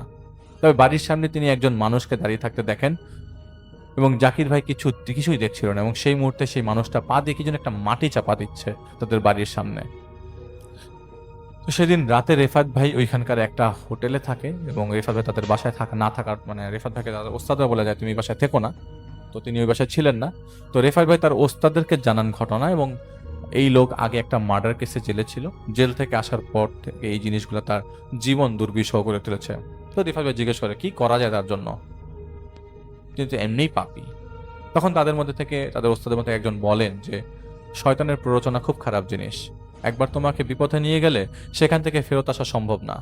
সে তোমাকে তার শেষ খারাপ দিক দেখিয়ে ছাড়বে, তুমি বশবর্তী হয়ে খারাপ কাজ করে ফেলবে, তুমি তা জানবেও না এবং তুমি সেটাতেই ভালো মনে করবে। তাই হয়েছে, যে তান্ত্রিকের কথায় তিনি এসব করেছিলেন সেই তান্ত্রিক একজন শয়তান পূজারী ছিল। সে শয়তানকে বিভিন্ন ধরনের উপায়ে খুঁজে সাহায্য করত। এই তান্ত্রিকের কথা শুনে তিনি হিতাহিত জ্ঞান হারিয়ে সর্বস্ব হারিয়েছে। বাবা মা সবাই তাকে ছেড়ে চলে গেছে, তাকে হয়তো মেরে ফেলবে। কিন্তু ঘটনা হচ্ছে সে জেল থেকে বের হয়ে সেই তান্ত্রিকের ঘর দুয়ার ভেঙে আসছে, যার প্রতিষেধ হিসেবে তান্ত্রিক এখন শয়তানের সহিত মানে কোন একটা শ্মশান ঘাট থেকে একটা দেওজিন পাঠিয়েছে এখানে। তার দেওজিনের সাথে কিছু জিনও আছে সাথে। তুমি কথা বলো, তুমি তার মধ্যে তাকে ডেকে নিয়ে আসো, থলের বিড়াল বের হয়ে যাবে। একদিনের মধ্যে মানে একদিনের কথা ছিল সেখানে থাকার রেফাত ভাইয়ের, কিন্তু তিনি আরেকদিন বেশি বাড়িয়ে নেন এবং পরের দিন তাকে হোটেল কক্ষে রেফাত ভাই নিয়ে যান এবং সেই বদজিনকে নিয়ে আসেন। অনেকক্ষণ ধরে কথা বলার চেষ্টা করছিল, কিন্তু রেফাত ভাই রিচুয়াল পালন করে যতই চেষ্টা করছে কিন্তু সে কোনো কথা উত্তর দিচ্ছে না। তার সাথে তার একজন ওস্তাদ ছিল, বলে যে তুমি এই পানিটা ছিটা দাও, কথাও চলে আসবে। হঠাৎ করে কথা আসলো, মরণের জন্য কি তুই প্রস্তুতি নিতে চাস? তো প্রথমে কথাটা বোঝা না গেলেও 2-3 পরেই বোঝা গেল যে তিনি এইসব কথা বলছেন। রেফাত বলছেন কি ঘটনা, এরকম জিম্মি করে ভয় দেখানোর মানে কি? পারলে নিয়ে যান, এতটা ভয় কেন? সে পাশ থেকে উত্তর আসে, ওকে আমরা অমাবস্যার দিন সেই জঙ্গলে নিয়ে গিয়ে ওর কলিজা খেয়েই ঝামেলা শেষ করব। তো রেফাত ভাই বলে ঠিক আছে, ঝামেলা না হয় শেষ করলেন, আগে বলেন এরকম কেন করছেন। রেফাত ভাই ইতিমধ্যে অনেক হাসি কান্নার শব্দ দেয়াল থেকে শুনতে পাচ্ছিলেন। ঘর ভর্তি লোকজন বুঝাই যাচ্ছিল, কিন্তু রুমে তারা মাত্র 2 জন। আস্তে আস্তে ঘটনা বলতে শুরু করে এবং রেফাত ভাই প্রেসার দিতে থাকে, রিচুয়াল করে কিছু পানি ছিটাতে থাকে। অনেকক্ষণ পরে লাইনে আসে, প্রথমে বানিয়ে বানিয়ে অনেক কথা বলতে থাকে, কিন্তু রেফাত ভাই সেগুলো বিশ্বাস করছিলেন না। সেই মানুষ খেকো জিন বলতে থাকে, সেদিন রাতে জাকিরের স্ত্রীকে টুকরা টুকরা করেছে তার বন্ধু, এবং সেই লাশের জানাজা পর্যন্ত হয় নাই। সেই লাশের টুকরাগুলো হাড়ে পরিণত হয়ে সেগুলো ক্ষেতের কোণে ফেলে রাখা হয় পোস্টমর্টেম শেষে। সেগুলো কিছু তাদের খাদ্যে পরিণত হয়েছিল। সেই পিশাচগুলো ছিল তাদের গরুর, সেই যান্ত্রিক যে পাঠিয়েছিল সেই। এবং জাকির সম্পূর্ণ হিতাহিত জ্ঞানহীন অবস্থায় ছিল। যে ছেলেটা জবাই করেছিল সে তার স্ত্রীর সম্ভ্রমহানি করেছিল সেই রাতে এবং সেই জঙ্গলে। তার স্ত্রী ছিল অন্তঃসত্ত্বা। তার স্ত্রী অনেকবার বলেছে, আমি অন্তঃসত্ত্বা, আমার এরকম ক্ষতি করেন না। ভুলিয়ে ভালিয়ে সাদাসিধে মানুষটাকে তারা মেরে ফেলেছে, এবং তার বন্ধুদের সহযোগিতায়। সেই তান্ত্রিকের শয়তান জাকিরকে দিয়ে এই তার স্ত্রীর খুন করেছে, এবং সূক্ষ্ম পরিকল্পনার মাধ্যমে। জাকির যাই করেছে তার তখন কিছুই মাথায় ছিল না। তার বন্ধু যে জবাই করেছে তার যাবজ্জীবন কারাদণ্ড ছিল, আমরা আগেই বলেছি। লাশগুলো 8 টুকরা করে 8টি গর্তে ভরে রাখা হয়েছিল, এবং 8টি গর্ত থেকে লাশ উদ্ধারের পর জাকির যে কাপড় খুলে রাখা হয়েছিল সেদিন রাতে, সেই কাপড় কোনো না কোনোভাবে তান্ত্রিকের কাছে পৌঁছে দেয় তার আরেক বন্ধু। তার সেই বন্ধু তার স্ত্রীকে পছন্দ করত, এবং একই তান্ত্রিকের মাধ্যমে জাকিরকে ধ্বংসের পরিকল্পনা করে, এবং জাকিরকেই দিয়ে সেই সূক্ষ্ম পরিকল্পনার মাধ্যমে তার স্ত্রীকে মেরে ফেলে। তার বন্ধু এখন জেলে, কিন্তু সেই কবিরাজটি তার সব ক্ষতি করেছে, এবং আমরা তারই কাজ করছি, আমরাও জিম্মি। রেফাত ভাই পরে তাদের ওস্তাদেরকে ঘটনাটা বলে, এবং ওখানে ওর যে অবস্থা ছিল সে তো ঘটনা সব শুনেছেনি। তখন ওস্তাদরা বলে যে সেই তান্ত্রিকের কি হবে সেই তান্ত্রিক জানে না। দুনিয়াতে যা করেছে সে তার এসবের অপব্যবহার করেছে, হারামভাবে করেছে, কঠিন বিচারে তার পতিত হতে হবে একদিন। জাকির তার ঘর বাড়ি ভেঙেছে, তার প্রতিশোধমূলক তিনি এই জিনগুলো পাঠিয়েছেন তাকে মেরে ফেলার জন্য। তার বয়স্ক মাকেও তারা ভয় দেখে মেরেছে। তার মা তো হার্ট অ্যাটাক করেছিল, কিন্তু ভয় কেন পেয়েছে সেটা তো কেউ জানে না। যাই হোক, তুমি সেই কাপড়গুলো সংগ্রহ করো। কাপড়গুলো সব পাবে না, অল্প অল্প পাবে। গায়বানা জানাজা ছাড়া কোনোভাবেই সম্ভব না। জানাজা হয় নাই তার স্ত্রীর চেহারা দিয়ে এই শয়তানগুলো ভয় দেখাচ্ছিল। এখন সেই তান্ত্রিককে আসলে ধরতে হবে, এবং তার জিনের সাথে কথা বলতে হবে। রেফাত ভাইয়ের ওস্তাদরা সেই শয়তানের সাথে কথা বলে। এখানের যে জিন সর্দার, তার সাথে এক ধরনের বিশাল ঝামেলা হয় সেই শয়তানের, এবং এই আশ্বাস দেয় পরবর্তী সময়ে যে কোনোভাবেই তারা জাকিরের কাছে আর আসবে না। যদি আসে তাহলে তারা বাঁচবে না, এটা তাদেরকে বুঝিয়ে দেওয়া হয়। জাকিরের যে কাপড়টা ছিল সেটা অনেকভাবে ব্যবহৃত করা হয়েছিল, এবং সেই কাপড় সেই জঙ্গলের ভেতরেই পাওয়া যায়, এবং অর্ধেকটা পাওয়া যায়, বাকিটা পাওয়া যায় না। যাই হোক, গায়েবানা জানাজা পরে দেওয়া হয়েছিল। পরবর্তী 6-7 মাস একটু কষ্ট হচ্ছিল জাকিরের। এরপরে কাজের ফাঁকে তিনি একটা মুদির দোকান দিয়ে বসেন, এবং আস্তে আস্তে সেটেল ডাউন হন। সেই তান্ত্রিকটা এই ঘটনার পর 2009 সালে বাসের চাপায় মারা যায়, এবং মারা যায় সেই কুমিল্লার হাইওয়েতে। তার শয়তান জিন কিন্তু তাকে বাঁচাতে পারে নাই। আল্লাহ কখন কাকে মারবেন এটা তিনি ভালো জানেন। এখানে যত বড়ই নিজেকে পাওয়ারফুল মনে করা হোক না কেন, কারো পক্ষেই সম্ভব না আল্লাহর ঊর্ধ্বে যাওয়া, যা চিন্তা করাও পাপ। কারণ আল্লাহ এক, আল্লাহ মহান। এটা ছিল ঘটনা। আশা করছি আপনাদের ঘটনাটা ভালো লেগেছে। আমি শুভ্র, থাকি ব্রাহ্মণবাড়িয়া। কিছুদিন আগে পাড়ার এক বড় ভাইয়ের বিয়েতে গিয়ে অনেক পুরনো একজন বন্ধুর সাথে দেখা হয়। যথারীতি ছোটবেলার কথাবার্তা বলতে গিয়ে কথোপকথন শুরু করি, এবং এক পর্যায়ে জিন ভূতের কথা আসতে আমি ওকে জিজ্ঞেস করি যে ওর কোনো ঘটনা আছে কিনা বা ঘটনা জানে কিনা। সে আমার সাথে যে ঘটনাটা শেয়ার করে, ঘটনাটা আমি ওর নিজের ভাষায় বলছি। ঘটনাটা আজ থেকে 30 বছর আগের। মামা তখন মাদ্রাসায় পড়তেন। 12 বছর বয়সে মামাকে নানা জোর করেই মাদ্রাসায় ভর্তি করিয়ে দেন। একদিন মামা মাগরিবের নামাজ পড়ে বাইরে বের হন। মসজিদ থেকে মিনিট 10 দূরত্বে একটা শ্মশানঘাট আছে। সেই শ্মশানঘাট ক্রস করার সময় মামা খেয়াল করেন যে ওনার পেছনে পেছনে কিছু একটা আসছে। ব্যাপারটা আঁচ করতে পেরে পেছনে ফিরে তাকান। তাকিয়ে দেখেন একটা কুকুর তার পেছনে পেছনে আসছে। মামা 7-5 না ভেবে একটা গাছের ডাল পড়েছিল, সেটা তুলে ঢিল ছুঁড়ে মারে কুকুরটার দিকে। কুকুরটা অনেকটা কান্নার সুরে গোঙাতে গোঙাতে চলে যায়। তারপর মামা মাদ্রাসায় ফিরে যান। রাত আনুমানিক 2টার দিকে সে মূত্র ত্যাগ করার জন্য টয়লেটে যান। টয়লেটে কারো উপস্থিতি সে টের পাচ্ছিল। টয়লেটের চারপাশে তাকিয়ে অবশেষে ভেন্টিলেটরের দিকে যখন নজর যায় ওনার, উনি দেখেন ভেন্টিলেটরের মধ্য দিয়ে একটা বিভৎস চেহারা, কাটা মাথা, মুখের ভেতর অনেকগুলো দাগ, চুলগুলো টয়লেটের ফ্লোর পর্যন্ত এসে ঠেকেছে, চোখগুলো লাল, মনে হচ্ছে এখনই রক্ত বের হবে। মাথাটা ওনার দিকে তাকিয়ে আছে আর বলছে, আজ কাজটা তুই ঠিক করিসনি, তোকে ভোগ করতে হবে। মামা এটা দেখে আর সহ্য করতে না পেরে চিৎকার শুরু করে দেয়। চিৎকার শুনে মাদ্রাসার অন্যান্য ছাত্র এবং হুজুররা ছুটে আসে। মামা এতটাই ভয় পায় যে ওনার মুখ থেকে কোনো কথাই বের হচ্ছিল না। অনেকক্ষণ পর মামা স্বাভাবিক হলে হুজুররা জিজ্ঞেস করে যে কি হয়েছিল। মামা তাদের সব খুলে বলে, শ্মশানঘাট থেকে শুরু করে টয়লেট পর্যন্ত যা যা হয়েছে সবকিছু। হুজুর সব শুনে মামার শরীরটা বেঁধে দিয়ে তাবিজ দিয়ে বেঁধে দেন। তারপর মামা মাদ্রাসা পড়া আধা রেখেই চলে আসেন বাড়িতে। আসল ঘটনা হয় মামার বিয়ের আগে।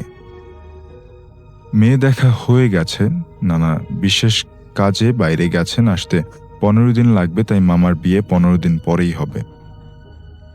বাড়িতে বেশ একটা আনন্দমুখর পরিবেশ। মামা ঢাকা থেকে আসছিলেন বিয়ের বাজার সদাই করতে। আসতে আসতে অনেক রাত হয়ে যায়। রাস্তা দিয়ে আসার সময় উনি দেখতে পান সাদা কাপড় পরা একজন মহিলা ওনার দিকেই আসছে। কিছুটা সামনে আসতেই মামা দেখতে পান একটা বিকৃত চেহারার মহিলা ওনার দিকে চেয়ে চেয়ে হাসছে। মামা কিছুটা ভয় পেয়ে নিজেকে সামলে ওই মহিলাকে ক্রস করে যাওয়ার সময় মহিলা পেছন থেকে বলে উঠল, কিরে তুই ভুলে গেলি আমায়? জোরে জোরে হাসার আওয়াজ শুনতে পান মামা। ভয়ে হাত পা নাড়াতে পারছিলেন না তিনি। মনে হচ্ছে কেউ যেন ওনার গলা টিপে ধরছে। অনেক চেষ্টা করেও কথা বলতে পারছিলেন না, আর নিজেকে সামলে রাখতে পারেননি। অবশেষে মামা সেখানে অজ্ঞান হয়ে যান। প্রায় 2-3 দিন মামার কোনো খোঁজ খবর পাওয়া যায় না। বাড়ির সবাই প্রায় পাগল হবার উপক্রম। এভাবে একটা জলজ্যান্ত মানুষ গায়েব হয় কি করে? নানা বিষয়টা কিছুটা আঁচ করতে পারেন, তাই ওনাদের এলাকার বড় হুজুরকে বিষয়টা জানান। বড় হুজুর সব শুনে একটাই কথা বলেন যে তোমার ছেলে এসে যাবে। 3 দিন পর রাতে ঘরের দরজাতে অনেক জোরে জোরে কড়া নাড়ার শব্দ। বাড়ির সবাই ঘুম ভেঙে যায় এবং সবাই দরজা খুলে দেখেন যে মামা কাঁদতে কাঁদতে দরজার সামনে অজ্ঞান হয়ে যান। অনেকক্ষণ পর মামার জ্ঞান ফেরে। তারপর মামার সব কথা খুলে বলেন এবং তার সাথে কি হয়েছিল। নানা আগেই জানতেন ব্যাপারটা, তাই সবাইকে এ নিয়ে আর প্রশ্ন করতে মানা করেন। কিছুদিনের মধ্যে মামা স্বাভাবিক হওয়া শুরু করেন। মামার বিয়ের জন্য সবাই মেয়ে দেখতে শুরু করে। আবার কিছুদিনের মধ্যে মেয়ে পছন্দও হয়ে যায়, কিন্তু ভাগ্যে যে এমন লেখা থাকবে হয়তো কেউ স্বপ্নেও ভাবেনি। গায়ে হলুদের দিন সকালবেলা অনেক ডাকাডাকির পরও মামার কোনো সাড়া না পাওয়ায় নানি মামাকে ডাকতে মামার ঘরে গেলেন। দরজার ভেতর দিক থেকে বন্ধ ছিল, তাই নানা সহ বাড়ির অন্য সবাই মিলে দরজা ভেঙে ঘরের ভেতরে ঢোকে। ঘরের ভেতরে তাদের জন্য কি অপেক্ষা করছে তারা হয়তো ভাবতেই পারেনি। সবাই ঘরের ভেতরে ঢুকতেই মামা বিছানার দিকে তাকান। বিছানার দিকে সবাই দেখেন যে মামার মৃত শরীর, জিব্বা মুখ বের করে আছে, চোখগুলো উপড়ানো, পেটের মধ্যে একটা ছোট্ট গর্ত। এমন বিভৎস বডি দেখে সবাই ভয়ে আতঙ্কিত হয়ে পড়ে। বাড়িতে কান্নার রোল পড়ে যায়। পুলিশ আসেন, তদন্ত হয়, কিন্তু আজ পর্যন্ত খোলাসা হয়নি সেদিন রাতে মামার সাথে কি হয়েছিল। নানি আজও কেঁদে কেঁদে বুক ভাসান মামার জন্য। আমি নিজেও দেখেছি নানাকে কাঁদতে। মামার অস্বাভাবিক মৃত্যুর পর নানা একদিন নাকি স্বপ্নে দেখেন এক বৃদ্ধ মহিলা, সাদা কাপড় পরিহিত, অনেকটা বিভৎস চেহারা। নানাকে বলছে, তোর ছেলে আমাকে মেরেছিল, তাই তোর ছেলেকে মেরে শিক্ষা দিয়ে দিলাম।